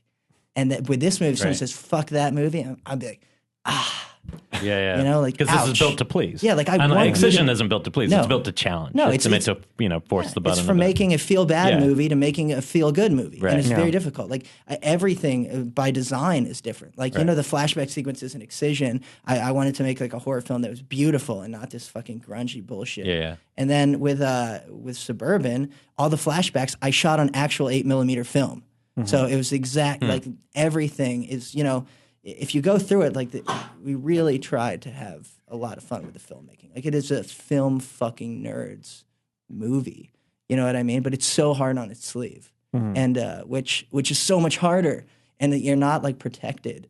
Like I have no fucking, you know what I mean? Shit, but that's good. It's going to be harder for you, but it's awesome. I mean, it means you're doing it right. And that's how you connect to people, right? I hope so, man. I can't wait to see it, and keep doing what you're doing, man, because there's people that appreciate it, especially myself. I hope so. It's like and I haven't even gotten paid for the film yet.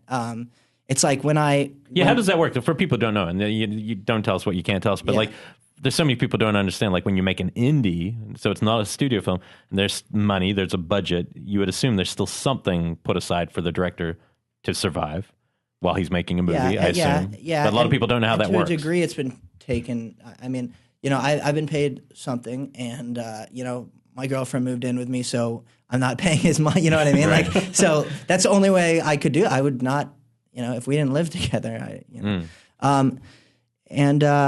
it's when the movie gets, assuming it gets sold, if it gets sold, I certainly hope so. If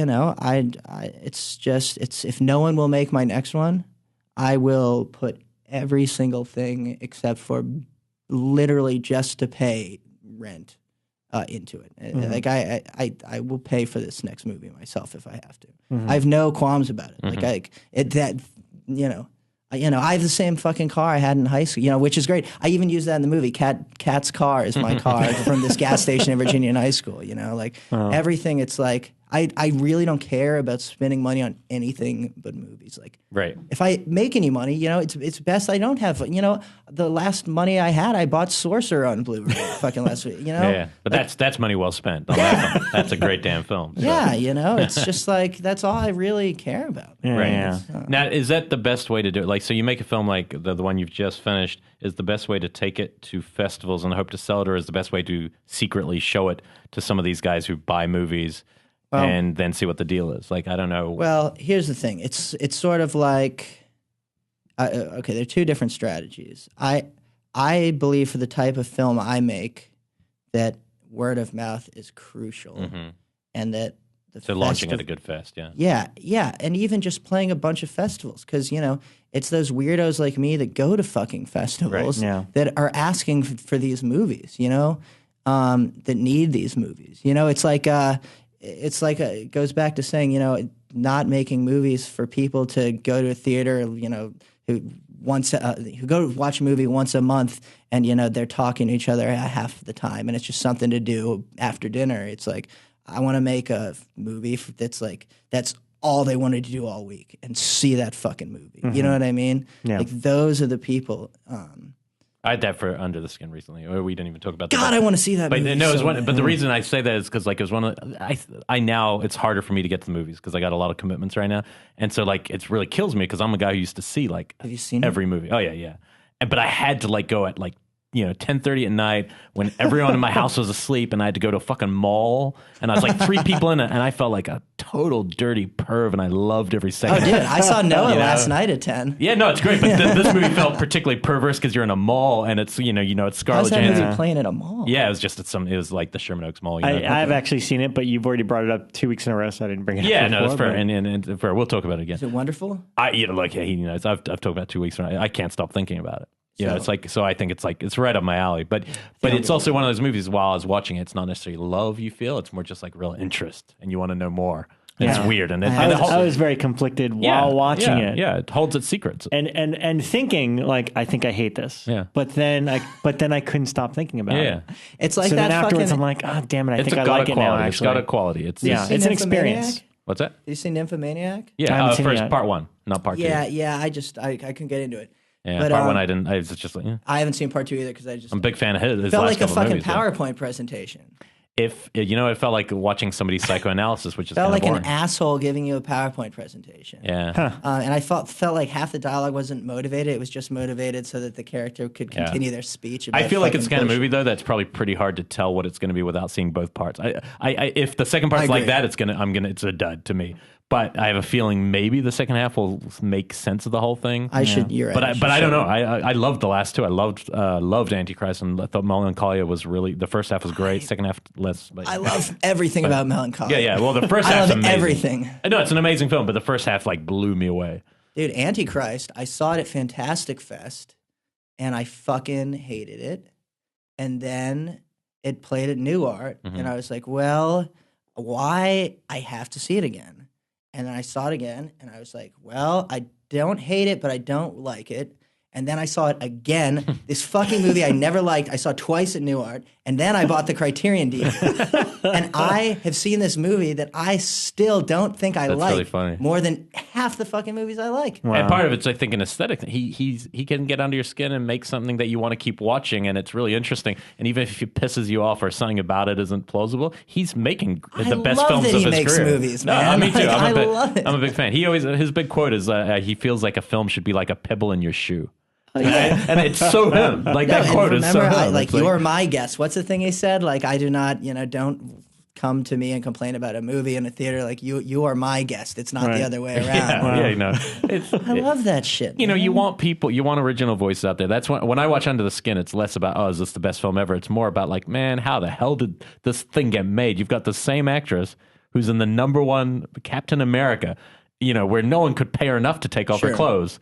Across town, she is in this indie film in the Highlands of Scotland, totally naked, doing something amazing and bizarre and just out there. And you're like, that's what I love about films. How the fuck did Noah get me? Have you seen this Noah I haven't seen movie? Noah. I've heard it's. You guys, it's a science fiction. It's like it's crazy. Everyone looks like they're out of Lord of the Rings, and then this He builds the ark with rock monsters who are fallen angels. This is a fucking crazy movie. Is it good?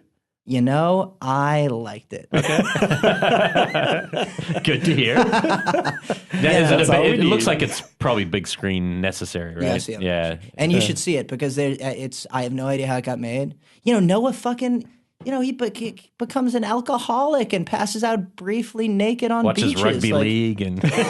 No, but for real, this shit is happening in this movie. This movie about, the Bible. It's it's crazy. Preposterous. Okay. Yeah. You know, it looked interesting to me. It was all the early reviews kind of turn you off to something like that, but then you're like, okay. And Aronofsky, look, he's always made interesting movies. Whether they're good or bad, they're always interesting. He doesn't make boring movies. 1 million people trying to get movies made that are turned down for being too weird that aren't one fucking tenth of as weird as that Noah movie. Wow. And it's like they threw a bunch of ideas at a wall, and and then they used every one of them. And every note. I thought it was great. I love movies like that. I wish there were more, man. Well, getting made on a big scale like that, that's hard. Yeah. I mean, even the animals are like futuristic versions of animals, but it's the past. It is something. And was that Aronofsky's like dream project? I can't. Wasn't he supposed to do like 2 other things and then? He was going to do like Wolverine at one point. Batman at one point, right? Well, that was a long time ago. Yeah. Interesting filmmaker. Well, I like Black Swan.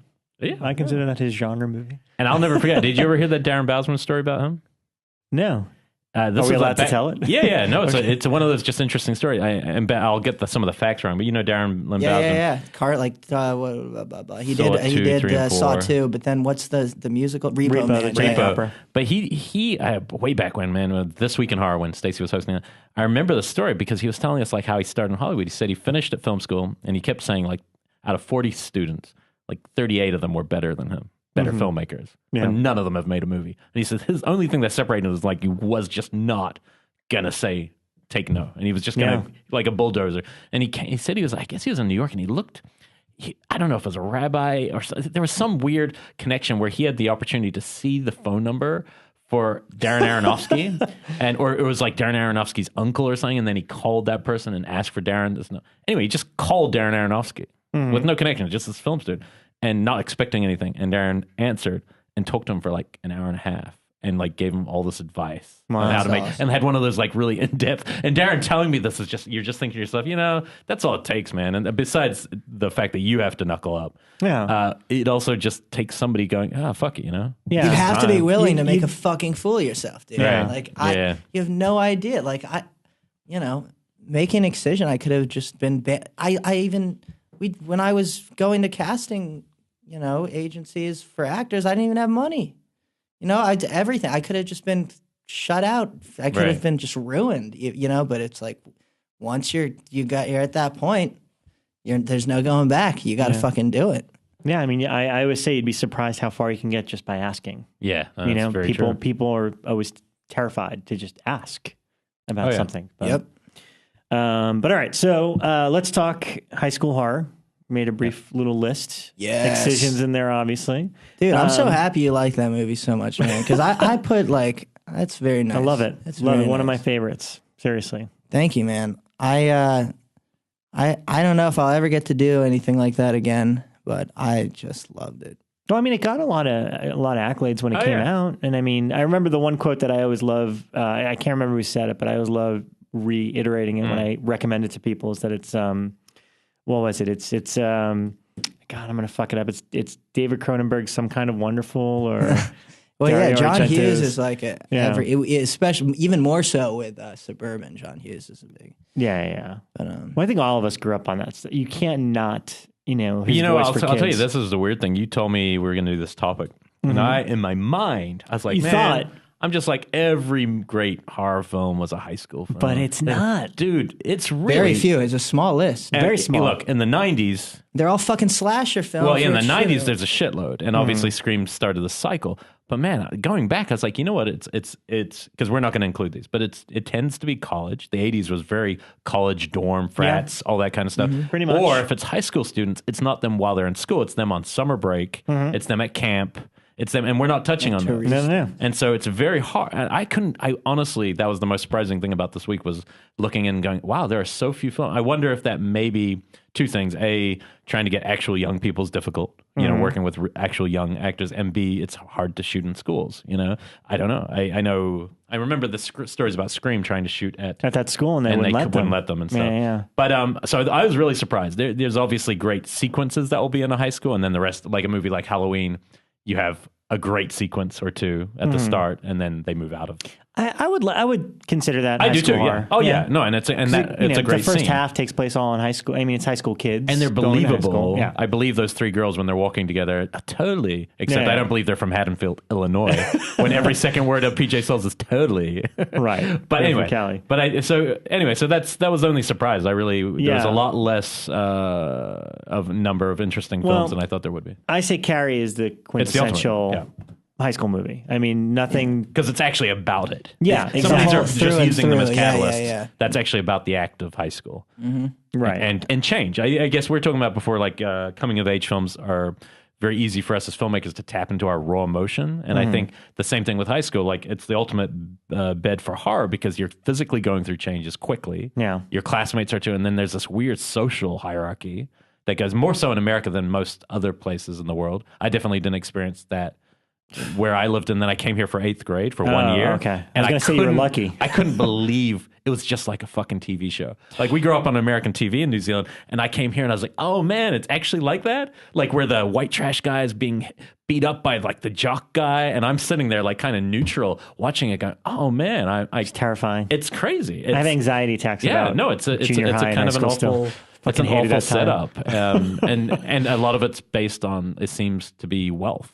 Just like life, it seems a lot of it is based on where you fit in that structure. But so it makes sense for a horror hotbed. Well, it's funny you talk about the high school horror films. Those were super important to me in middle school because that was something that I hadn't experienced high school. Right. And then in high school, that's why I think these fucking movies are so important for high school kids, like mostly high school kids. Yeah. Because you're not allowed to leave your house. You've got a curfew. You can't fucking travel unless it's on vacation with your parents.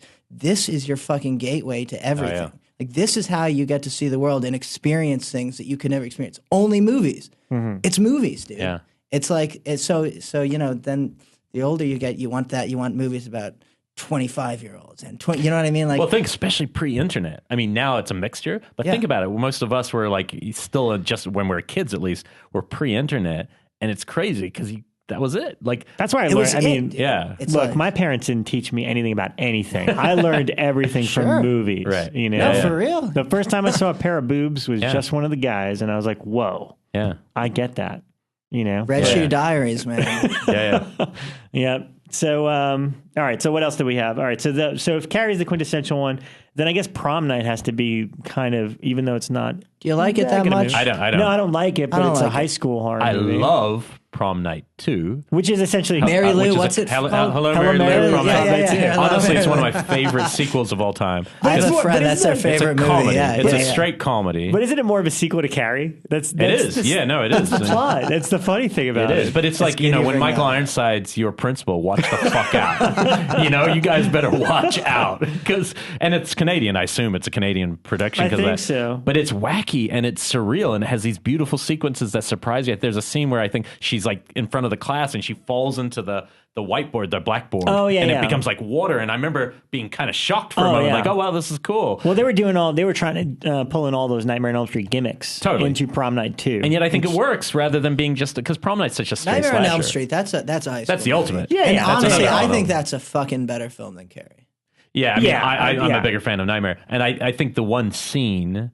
The one dream is it's my all-time favorite dream scene in any film is the scene where she's sitting in class, she looks over, hey, there's no high school monitor, the body's being pulled. It's so dreamy and it's so scary at the same time. That's his masterpiece. That is. Yeah. I totally agree. For sure. We talk on the show a lot about how if that movie existed on its own, how well respected that would be if there was no sequels to that film. No, it'd be the greatest horror film of all time. You're absolutely right, and it still stands up today, like completely, nothing. It's just but so it does get cheapened good. because the character got cheapened, and that's just I know how these things go. But yeah, that's so okay. So we're gonna place Carrie, Halloween, and Nightmare. I love that movie as our top tier. Yeah. I want to watch that again tonight. Man. Well, then there's ones that take place like one we talked about a lot, like when we first started. Man, one of those movies I just watched a lot as kid was Slaughter High. Yeah, but it doesn't actually take place. Only the opening scene. It's like a weird.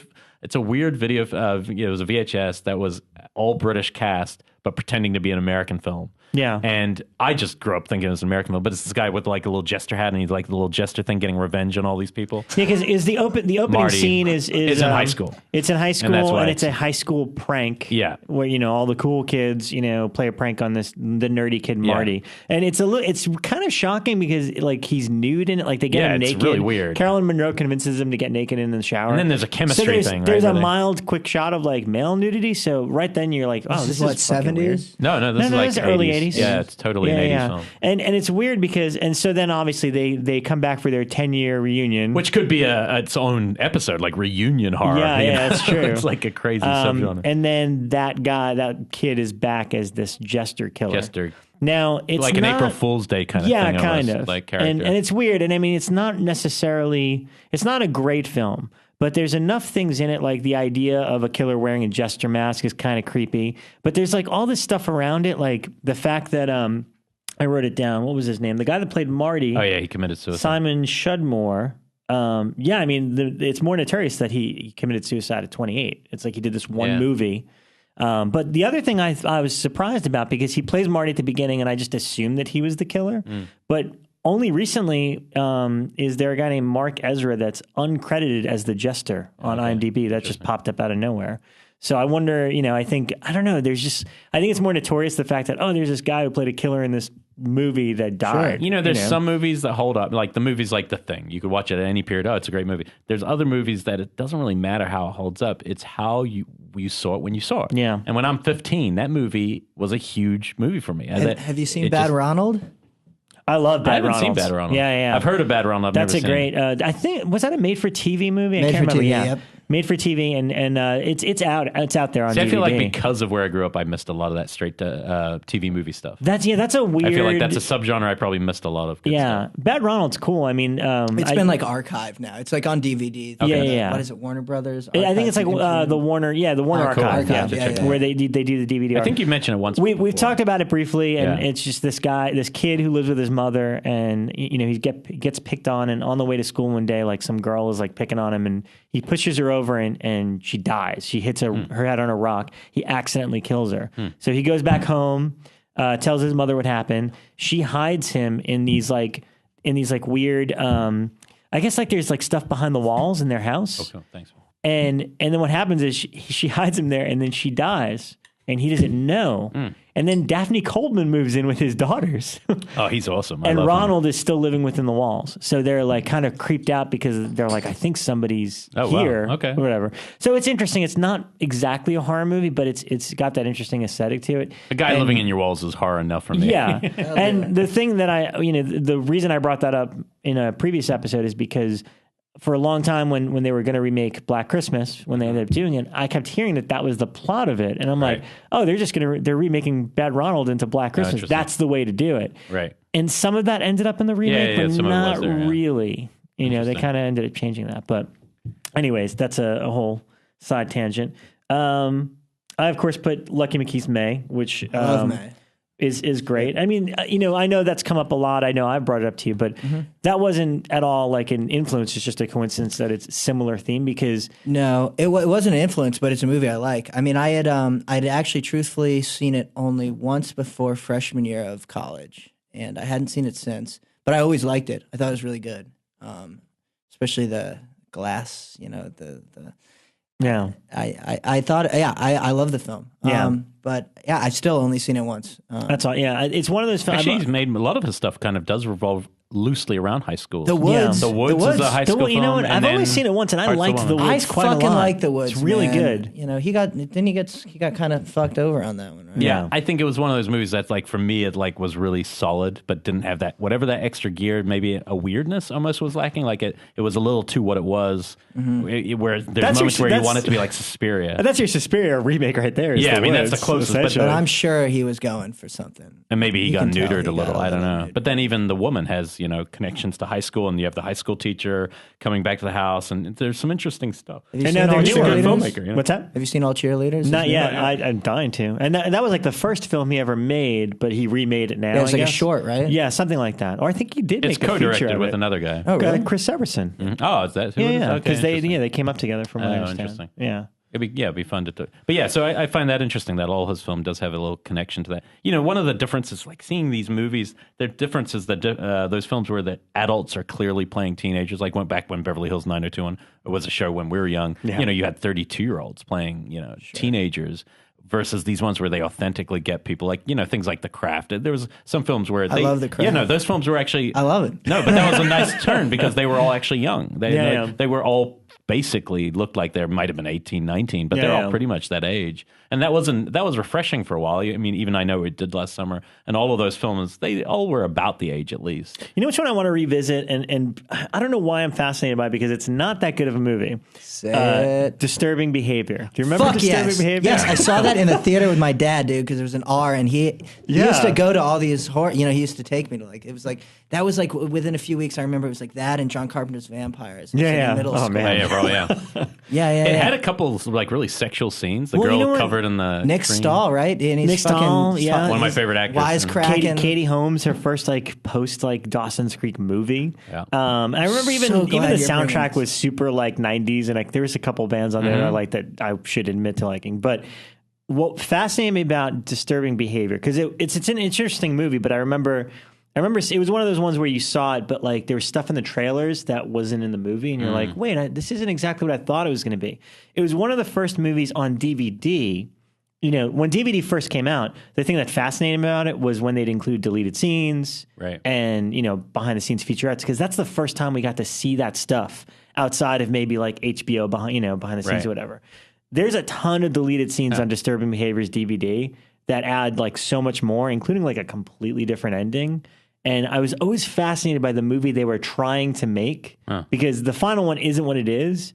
What was that post? Like, what was that just after the initial Scream kind of turn? Yeah, I feel like... That was during like Rage Carrie 2 area. Yeah, right? yeah, I think so. I feel like that was definitely after Scream and I Know What You Did Last Summer, because that was like the whole Kevin Williamson cycle. Which is, one of the biggest spikes ever, And I felt like that was the period where they were trying to neuter those slasher movies. Not neuter them, but make them more PG-13. I feel like they were pushing for a PG-13 sort of realm. Like there was like Teaching Mrs. Tingle and Disturbing Behavior, where they didn't want it to be a flat out horror movie. I think they were trying to aim for more of a teenage audience. Right. I'm guessing, but that was like more. What ended that? I was thinking about this before coming tonight. I can't even pinpoint. I don't know. Did the teen cycle of the 90s, like I Know You Did Last Summer, Scream, did that end just because the Scream films petered, or did it end because Saw and Hostel created a new buzz? No. There was a period where there was just nothing.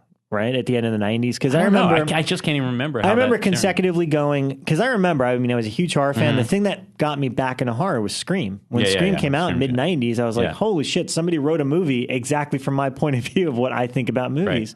Right. And I remember consistently that was every year on the dot. Scream 1, Scream 2, Scream 3. I Know What You Did Last Summer. That sequel. I think that it was just oversaturation, because I remember by the time the second I Know What You Did Last Summer came out, everyone was just like, this movie's terrible. And then we were getting... Not me. I'm just like Jennifer Love Hewitt. Just keep moving. Keep rolling through space. I didn't hate it. I'm for real. Really? Maybe I should rewatch it, but I just remember Jack Black was awful in that movie. No, but he was the... Yeah, he was the... And then there's also Urban Legend. And I like Urban Legend. Was that high school or college? I feel like that was college. That was... Oh, well. Yeah, they're in college. Yeah, I think I was in middle school. Yeah. That was college. Yeah. Yeah. We're talking about the actual characters. That was college, and that gave us a gothic Daniel Harris, which I'm still very happy about. But the ending is terrible. Yeah. And then at that point, we're getting Valentine and all this other shit, which Now in Valentine, retrospect, that was the one after that. It's not so bad now. You know the what all hot that tub stuff scene, right? In yeah. I like all of that stuff has that's all right. that feel of that movie, those movies, the feeling of those has now basically shifted to the CW on TV. Yeah, and that's true. And partly because of Kevin Williamson. Disturbing feels more CW than anything. That's true. Like, that is pure CW. Yeah, I never even thought of that. But then there's some other wacky ones like that were made in the same period that were a little, like The Faculty was a little more interesting. Is fucking good. You know, like it had more entertainment. It was like one of Rodriguez's more interesting films, you know? It's my favorite thing he's ever made. Really? You know what I love about it? I mean, because when I saw it initially, I was bummed out because I was, as a horror nerd, I was picking out scenes from other horror movies I loved, and I was like, this is unoriginal and a piece of crap or whatever. You know, because there's like a whole thing. Like you know in the thing where they're testing their blood, they do John Stewart's in part of that, right? Yeah, he's a teacher in this movie. Bebe Neuwirth, though, right? She's my God. I love her. Yes, I know. So much. I know, me too, man. But you know what? I actually revisited it not too long ago, and in terms of it is a really well-made movie. I always loved the opening. I always thought anytime I write anything with characters, I always like to rip off the beginning of The Faculty because they set up every character, freeze frame, tell you who they are, and set it up. And I'm always like, you know what? I don't want to waste time. I just want to know right off the bat who's who. I loved it. And let's get into it. And I love it. That's what dude. Yeah. You got to figure it out. Yeah, I did. Yeah, I can't remember. I have to rewatch it for the ending because I don't recall liking the ending much, but everything else I loved about that movie. And the other one I put down from that period that never got any play here, and it was because of the kind of around the Columbine time, but Cherry Falls, which is another one we've mentioned in the show Jeffrey Wright before. Directed it. Who directed it? Jeffrey Wright. Okay, and Rompa Stompa. It was shot in Jersey, right? It was. Oh God, I don't know. I don't know if it was shot there. New York, Michael Biehn's in it. What's her name? Brittany Murphy. Brittany Murphy. Yeah. Best she's ever looked in a movie, at least in my opinion. And Jay Moore's in it, and it's just kind of this cool like. It's a high school horror thing. There's a killer out there that's killing quote unquote virgins, so they all decide to have like a pop your cherry party. I haven't seen it, and I haven't seen it. And it's really I've heard a lot about it. I want to see it. I've gone to a lot of those kind of parties in my time. Have you really? I love the cherry popping party. Man, where are you? I have to rewatch this for authenticity to see if I agree. Do you not remember it? Because it is I remember, really cool. No, I remember it really well, and I remember it. I would have to rewatch it. I remember it coming out and being disappointed because I think Scream created a barometer that they're all being compared to right when they came out. Yeah. But it actually felt more like a straight slasher in a sense. No, were you in New Zealand at the period that it came out? That came out, yeah. And I think that went straight to video. You got a video. theatrical, because I don't think we didn't get it out. That's part of the appeal here. The director's Australian. I know Jeffrey Wright's an Aussie. He made Russell Crowe's first film. He made it in 2000. Oh, wow. Yeah, he made it in 2000, and it was coming out. I think it didn't get released because of the whole Columbine thing. It didn't really get a release here. And we only got it on VHS quietly. Okay. So it was one of those things release. that as a horror fan, you had to hunt for it. Oh, you know? And even now, it's only available on DVD as part of a double feature with Terror Track, which is a John Ritter. I never even heard that. Yeah. But I kind of want to rewatch it. I would rewatch that one. Let's watch it soon. Yeah. What was Michael Biehn? Was he a sheriff or her dad? Both. Boom! That was actually completely accidental. That's kind of funny. We're going to see him at Dallas this weekend, so we'll ask him about Cherry Falls. See if we can. But there's some other, the ones when I was talking about casting high school students. Final Destination and Idle Hands, both with the same lead actor, are both really solid. And Final Destination's beyond solid. It's actually, I love Final Destination. It's a really smart film. I want to love Idle Hands. I want to love it so bad because I love horror comedies, but I just I'm not laughing at it. I kind of dig it, and honestly, like Jessica Alba will never look as good as she looked in that movie. Fucking Offspring, though. I mean, dude, it's just I know it's pretty awful. Relentlessly uncool. But the dude's head gets cut off. There's that much. Yeah, no, I know. I don't remember. Well, I remember thinking it was fun at the time, but Final Destination, actually the concept had never really hadn't been done. This idea of cheating death is really interesting. You hear that? Yeah, one of our listeners, But no, it was a great film, and they all feel like high school students. And the sequel too. I think number two. Two is my favorite of the whole bunch. Great. Yeah. And after that, that's all I got, man. There's not that much high school stuff. There's some recent stuff. Recently, The Loved Ones.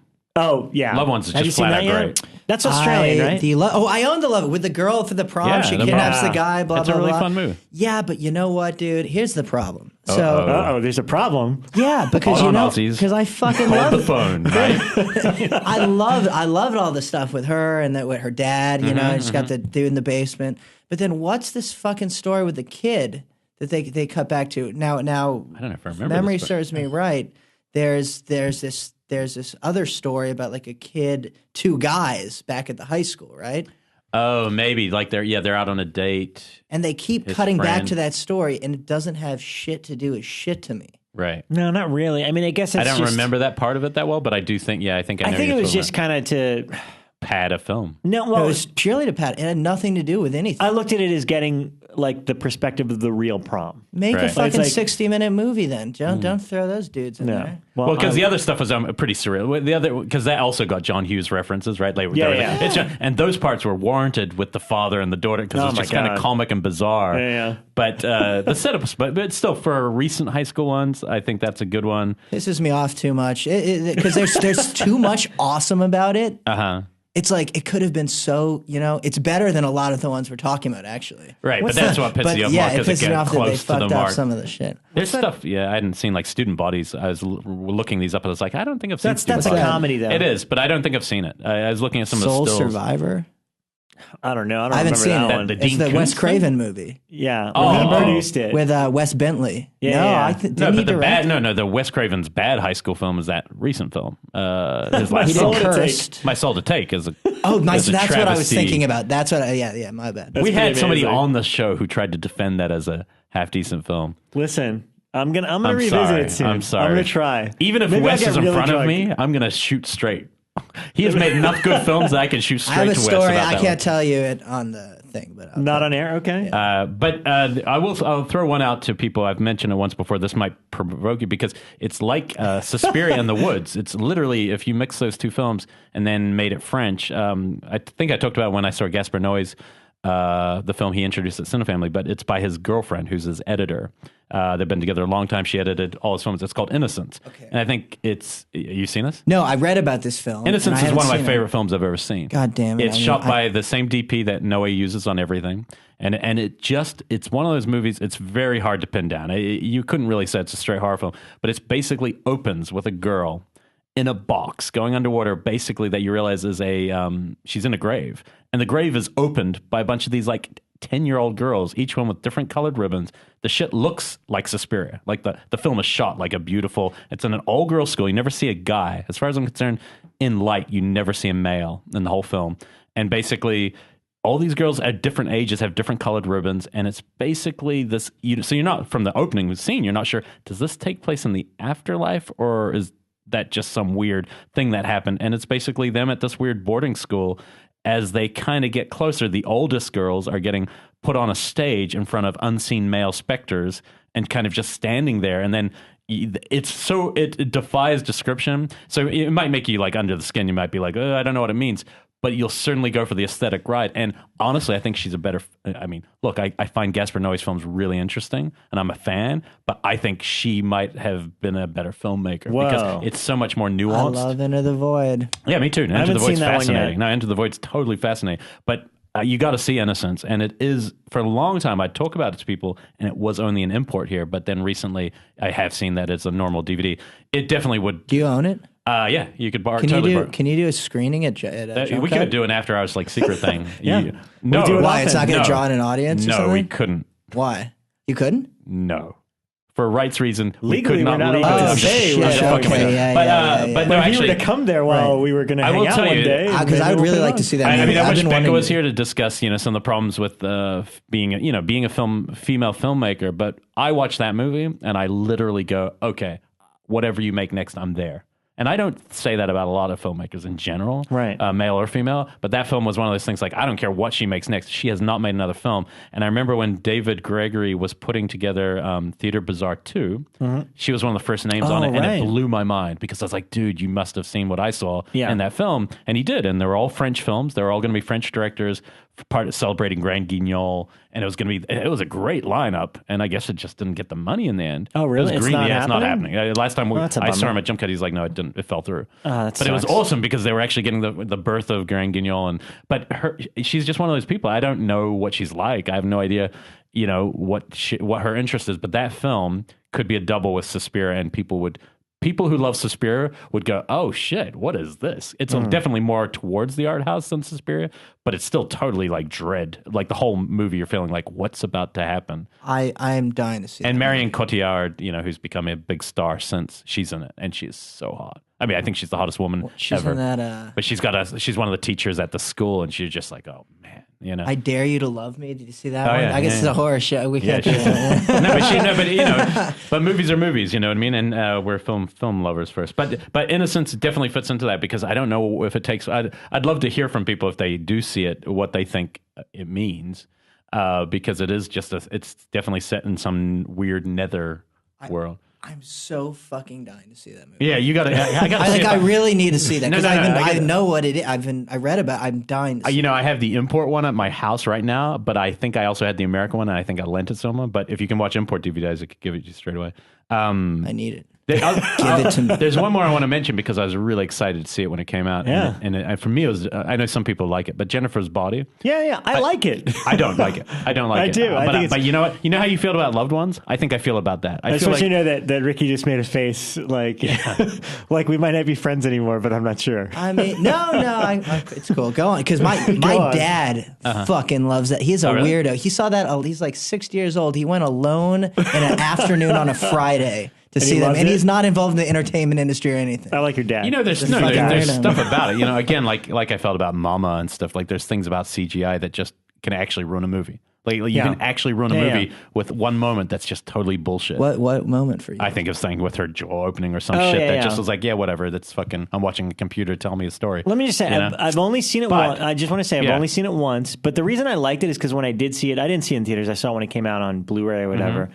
But it's just it was so fucking batshit crazy and not what I expected. It felt exactly like the type of movie that when I was a kid I would find on HBO at 10 o'clock at night. I like the indie rock thing. I thought he was great. What's his name? The dude from the OC? Oh, he's like the rock guy that, Yeah, I had the complete opposite, where I didn't feel it was batshit enough. Like I was like, oh yeah, she's hot. I feel like maybe they didn't, at every chance, I wanted it to go a little bit further. You're right. Especially the third act. You know and what I mean? So she needed to go. That felt like a nude for that film where you had to just let it all out. Mm-hmm. And maybe because she was just becoming a big star, she had to, everything about it feels like it was just being restrained enough to not make it an amazing movie. I like her ever since Everything But Juno. I really like shit that she wrote. Oh yeah, the writings. I have no issue with the writing. It's fuck, that movie's good. Which one? That's a high young school adult movie. Yeah. Well, Young Adult's really cool. That was great. But I do see the talent. Like I'd love to get Karen Kasuma.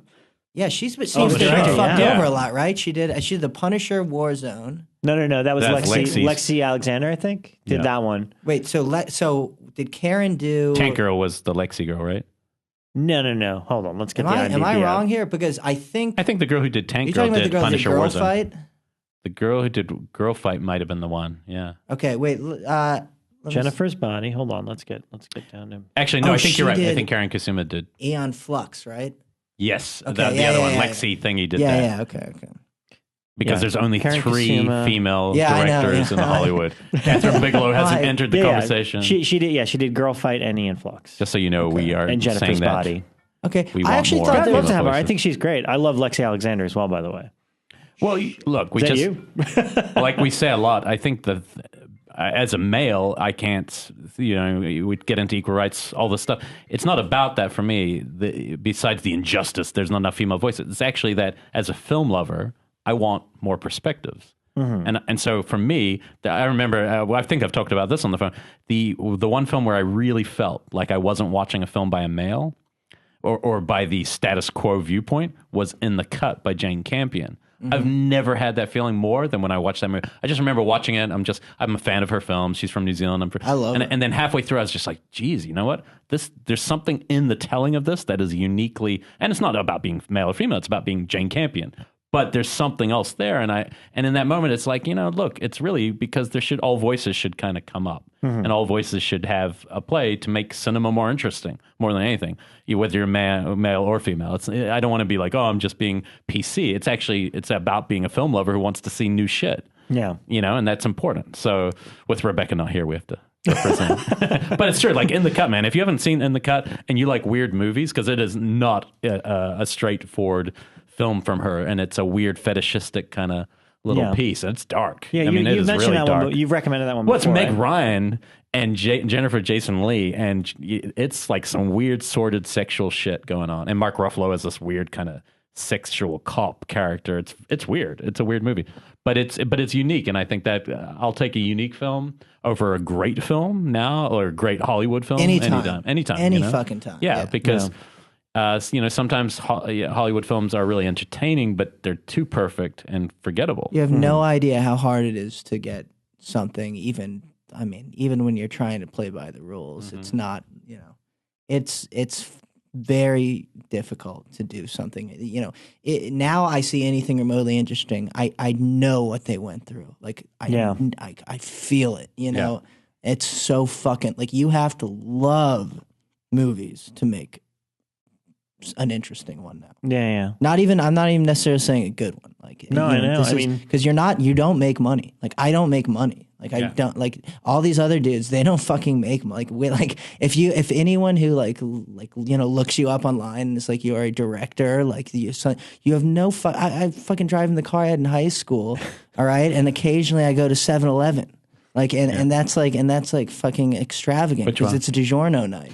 Which 7-Eleven? I'll see it. Yeah, dude. Well, no, I mean, I think that's a real misnomer. I don't know Ty well enough to know, but I remember meeting him enough times to think to myself, oh, you're on your fourth movie. You're thinking, and you just like, he looks like he's at the same place, Everyone's a struggle. And it's funny, we had David Scow on a couple of weeks ago, and he once said to me, he's like, dude, if you get any movie made, it's a fucking miracle. Mm-hmm. Yeah. Every time, it's a miracle. You can't believe that it actually happens. Absolutely. And like, you have to, like, all these guys, I have a totally, even when I see a piece of shit, I'm like, man, whoever did that, like, they really fucking, like, they believed in it so much that they went through fucking hell. Never forget that The Room was shot on both 35 and HD cameras at the same time. That movie has a bigger budget than probably my next 4 combined. Yeah, no, okay? It did. And That's crazy. And he always, I love that he claims that it was funded by importing leather jackets.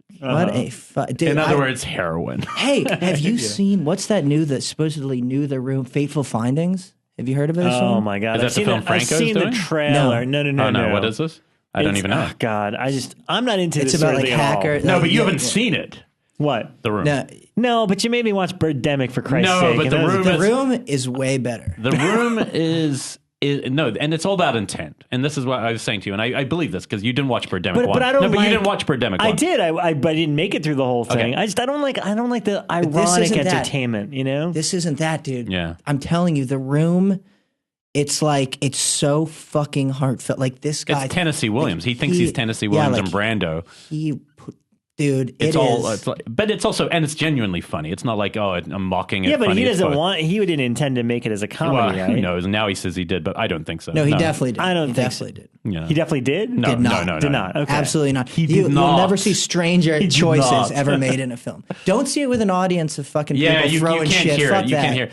I'm telling you right now, I believe, knowing you well enough, I actually think you would probably laugh from start to end of that one. Okay. You might still think it's bullshit, but you probably would. We're talking The Room right now, right? Yeah. Well, because, look, this. There was a period where I was struggling. I worked at a fucking video store, and I'd watch, and I had the cult section. Right. And I'd watch people come in and buy The Room in like droves every fucking day. And to me, it was just like, you're spending $20 when it's like, my movie's right over there. Your movie's right over there. Right. Just buy those instead, please, for the love of God. Yeah. No. Okay. But I think it takes everything. That's my perspective. That's why I can't get behind movies like Birdemic films and The can't Room, just be about because good I physically watched people buy them when it's like, what are you doing? Why didn't you? Yeah, but look, man, I couldn't have gotten through the last fucking year without Son-in-Law, and it's a pile of shit. You know what? I think, but it's not. You gotta like. We have all, our comfort stuff. movies. And it's all important, man. Like sometimes you feel like sometimes I'm a guy who like loves Criterion stuff and all that. I'll go through 6 months where I can't even watch one of them because I just don't feel like it. And I'll watch a Hellraiser Part 7 on Netflix streaming because it's easier for me to push that button. I like that watched Hellraiser 10 and it was so bad that he's like, all right, I got to go back to 9 now. I went back to 9 and I went back to 8. Can you tell me about the 10? I went backwards. 10 is...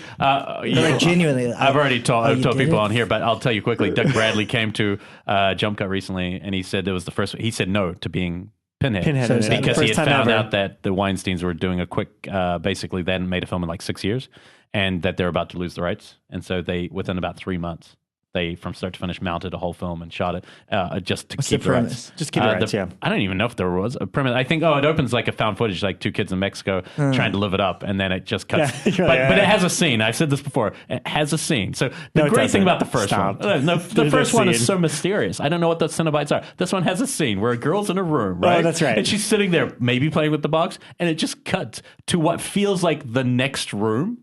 And Pinhead is pacing, waiting to be called, and it's dark and gloomy. Wait, but I've only seen it once. Isn't there bad. a scene where they like break out a book and actually say out loud what a Cenobite is? It's just if like I keep saying, it's basically a SoCal softcore erotic where instead of when the scene where they fuck, it just shows Pinhead. Oh, that's where those Children of the Corn movies have gone too. Well, yeah, a lot of stuff is there for rights, and that's what we're talking about today. Today we are celebrating people who need to make a film, yes, and they make it uniquely their own, and to hell with the consequences. Right. Even though we hope there will be consequences. There will be blood. Future filmmakers. But you know what? Look, I mean, from what you told us, I've said it before, but we've already went through our 6-pack of Heineken.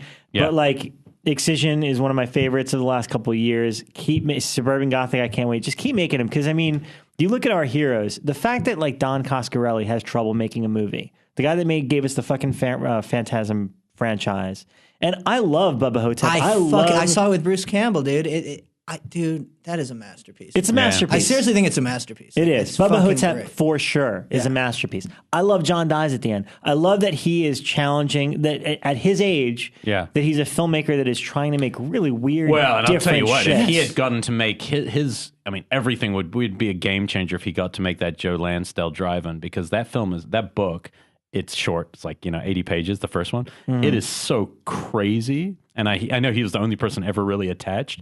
It would be next level. Like, it would be like, oh my God, this is like dark, fucking twisted, funny, bizarre. And we can only hope that it might still happen. They're good buddies. And he writes the foreword on the book now. Coscarelli does. So if you ever get a chance to read it, because you can almost read it and just imagine it's a Coscarelli movie, and you almost don't need the movie. Right. Because it's so crazy. Yeah. And I mean, we've said it before. It's like the fact that Carpenter has never gotten respect for any of his work until now is like unbelievable, So. Look, I saw Ghost of Mars twice in the theater. I did. I'm sorry. That's the one I have to defer on. I've got to revisit it. I have the Blu-ray. Somebody convinced me to rewatch it, and I just still didn't do work. it. It's old school, man. It's a Western. The shooting style is never the problem with Carpenter. He always knows how to shoot a movie. Even, Vampire, everything. There's something just in them. When Ice Cube's sitting there, I'm just out. I don't know what it is. I hear you. But at least it's more exciting than The Ward. Yeah. But even The Ward, I'll tell you that I didn't like the film, but man, I still think it's well directed. It's well directed. I think he had a very vanilla script, but he knows how to put a movie together. The Fog is like perfectly directed. The Fog is just holy shit, dude. An incredible rediscovery this year, man. With that so re-release. Good. Yeah. Thank God and I got his Prince of Darkness re-release too. Yeah, which is also so good. It's fantastic. That's probably the film that'll grow the most in reputation, because I just don't think people. Prince of Darkness is not on the level. The Fog is like seriously like a fucking ghost story masterpiece. No, exactly. It is a different level. I still want to find out what happened after Starman. I feel like you watch Starman and go, okay, so at that point you would think that would be like his switch out of horror to the Oscar bait type movies, because he does everything you need to do to make that switch. Like, unlike Wes, who had to work to make his music of the heart, and then it just doesn't do anything. This film is great. Starman's a great movie, and it makes you go, okay, now you could do anything you want, and then nothing happens, and then I think it's Big Trouble, and because he's just too ahead of his time, which is an amazing movie. But obviously, I'm very curious if he took meetings to become like a Hollywood director after Starman, or if he just never had that interest. That's the only thing I want to know from him. I've heard enough about all the other movies. That's the one question I've never heard anyone answer about his career. I'm sure it's out there somewhere. But I think, let's see. We'll get him on here one day. I love Big Trouble. Big Trouble. Like, Big Trouble was a big bomb, and that was after Starman. That's directly after Starman. Come on. Nothing. The Shining. What? Razzie for worst director and worst feat. Give me a break, man. Isn't that depressing though? Like, if you make something good, you will not be recognized. But isn't that depressing? Because it means you won't get recognized when it actually matters. Just like Edgar Allan Poe or Kafka. Look, I'm going to go out on a fucking limb here, and you're going to probably hate me for it. but I fucking love this movie Gummo, and it's a movie you mention and people just fucking hate it. Yeah, but I can see it with Excision for sure. Torn apart by critics, everything. I think it's a fucking. Who made that? That's Harmony Korine. Yeah. Which is great that he got respect for that. I'll tell you, I saw Gummo when I was like right after kids. I watched it. I was like, I don't really get it.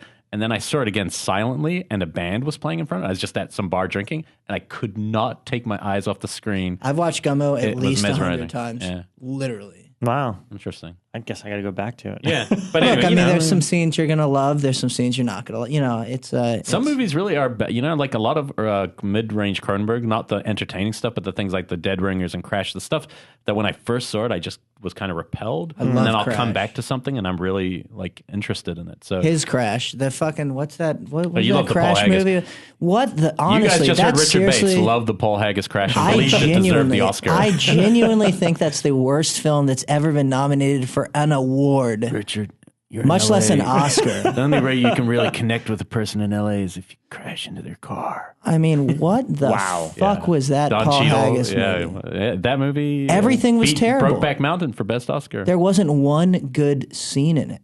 Yeah. It was so bad. That's, you know what? That's a movie I hate. Yeah, I'm pretty close. I'm pretty close to thinking hating. Genuinely. And it's not because of its success or anything like that. My number one pet peeve about Hollywood is that will win Best Editing because it has multiple storylines. And they think that's editing. That's probably in the fucking script, written like that. And they're like, First of all, it's definitely written like that. That editing. Wow, you guys kept jumping all over the place. Hey, before we leave horror, I forgot that actually I think maybe one of my favorites in the last like 20 years for high school is 100% Ginger Snaps. Oh, yeah. I think that, because again, it's about high school. It's about high school. It's about transformation. Yeah. It's about puberty. And I think it's just really well acted. It's well made. Awesome movie. And it's aged great. I can't remember liking the sequel that much. I remember being I actually like the second one. Yeah. The third one, which is like the prequel, it takes place in old times, isn't as good. But 2 is actually really a dark, fucked up movie. And I love it because one of the writers on The Following wrote Ginger Snaps 2. It was her first gig. Cool. So I was very excited when I met her. But the guy who did 1, has he gone on to make other horror films? I don't know. And you know what? I'm actually, Scream Factory's going to put out Ginger Snaps soon. It's a really great I haven't movie. revisited in a long time. But you know what? Even then, Catherine Isabelle, I thought was... Like, there was something about her even back then. Oh, the Saska twins are in Suburban Gothic. Oh, really? Yeah. How'd that happen? We became really close. Like, I love them like sisters. Like, we became like very close friends. They were out here for like a meeting, and I was gonna maybe do a movie with the company that they were doing a meeting with, and they set us up together. And since then, we've just been hanging. Like, I said, I'm doing. Had you seen American Mary? I had. I like American really Mary enjoyed a lot, it. actually. It's an interesting film. And I said, they're just the best. Like, they're genuinely fucking good people. We might see them too. They're in Texas this weekend. I can't wait to find out why they deleted and blocked me from life. Well, they're doing the See No Evil too. I'm going to go up to them and go, hey, Richard likes Rob, so can you undelete him from Facebook? I've never met them in person, but they've like blocked me off. But they blocked me off. Well, I mean, you're kind of a creep. I am, right? I'm joking. No, that's so fucking funny. Face on new bodies. We'll call them afterwards. I want to ask. I want to put them on the spot because they'll actually get a huge kick out of that. Hilarious. Yeah. I like what their movie. What if they fucking hang up if I show them their face? I'm going to call it. I'm calling it right now. We are going to do an interview with them no matter what. I'm going to FaceTime. Rob, we are doing an interview with the Saskas. I like them. I don't know what I did. Not only like you, they will be the best interview. Yeah. They will trump the shit out of me talking. They used to shop at Amoeba all the time, but I'd always like miss them when I was working and stuff. But no, I like American Mary. I haven't seen any other movies before, but I like American Mary quite a bit. Fuck Canada. Anyway. Whoa, Elric, come on. I like Cronenberg. What's going on here? I'm just teasing. We're all part of the Commonwealth. What? Right. Expo 88, baby. All right, are we off the rails? I think I think we end with Ginger Snaps and Expo 88 for all Commonwealth lovers. Okay. I mean, we want to see your film. Hopefully, you'll show it to us in a special screening in some weird dark corner someday. That's before you show it to anyone you actually care about. Well, this new one, that wouldn't. Wait, has your mother seen it? Yes, she hated it. Okay, I showed her a cut. She told me it was trash. But does she like Excision? No. So she doesn't like any movies. All the best stories I remember. I gotta look through Inside R, but my favorite stories, because I didn't hear any of them, were all about his mother's reactions and her at the screenings And you like, what was it? How you were marketing? You were well, giving out half the tampons? festivals after that, well, the bloody tampon thing really. But for half the festivals, I had posters printed with her quotes about the movie. That's right, like negative quotes. Just only negative reviews for my mom funny. On the Excision poster. Is she on Twitter? She strikes me as someone who should be on Twitter. She would never, dude. I feel like you shouldn't be, but she should. I took her to a Nick Cave concert, and like the whole time, he's like my favorite musician of all time. She's like, I want to see this musician you like so much. It's like, Mom, please don't fucking go to this with me. She's like, no, I want to see it. And it's my mom. She's in town. I want to take her. And the whole time she was just talking bad. She's like, he is just out of tune. Like, this man does not have a voice. And she kept saying, is he gay? Is this man gay? I was like, Mom, holy shit. Like, just fucking. Stagger Lee, baby. Stagger Lee. Well, Stagger Lee played. And she was like, well, why would he say that if he wasn't gay? Because he's Australian. It's like, holy shit, Mom. yeah, that's funny. But she sounds awesome. Well, no, she's actually like awesome, but she just doesn't get shit like that. Right.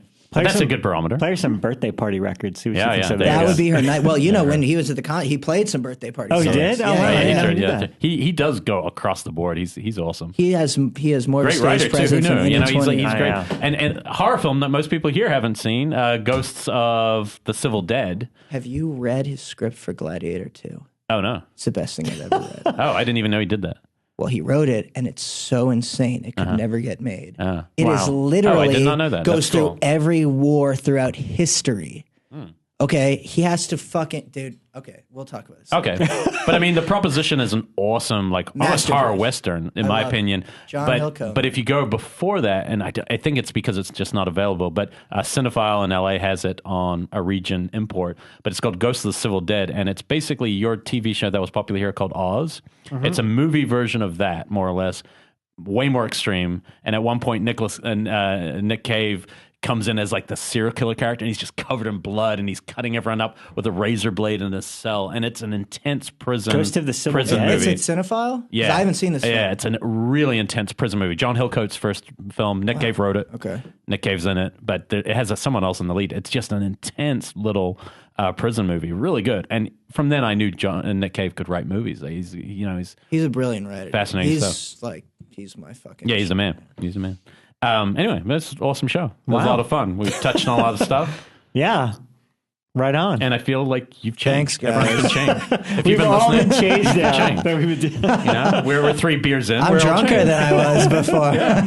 Which is good. Yeah. Well, by the time you hear this, we'll be in Texas. So if you are in Texas. Yes, this will Dallas, play Friday. That is, because Texas is huge. At 6 a.m., we're meant to get on a plane. Holy shit. Do you believe we got to get on a plane? It's kind of crazy. I can believe that Bekah booked that. We're blaming Bekah for this. Anyway, but we'll be there, and then it'll be fun. We'll be at the Fangoria table, and I think we're doing a live podcast. We're doing a live podcast, and I've heard a lot of things that we probably wouldn't get a show with Romero. But I will say this: I saw a photo of Romero at the festival today. Yes, and you know what? He looked in great shape. Oh, so are you going to ask him to be on our show? I'm going to make Bekah ask because she works for a company called Fangoria, and will be much easier. But he looked great, and I'm like, why are we not talking to George Romero? I heard the Soska sisters might be on our show. Yes, while we're in Texas, especially if Richard Bates Jr. They have to be. You'll love them. I like them.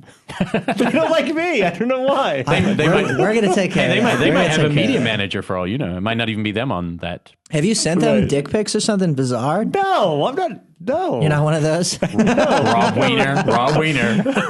Well, I mean, I'm giving you an out if we call them. If you don't want that to come to light in front of other people. No, Thank you for listening. By the time this plays, the Rondo nominations will probably be closed. No, we'll still have another day or two. Okay. I think. If you're listening to this still after 2 hours, then we would really appreciate you to vote for us. We're just happy we got nominated on the list. We've only been doing this for a year.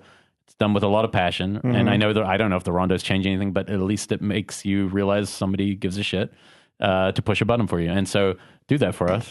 That was a hard sell.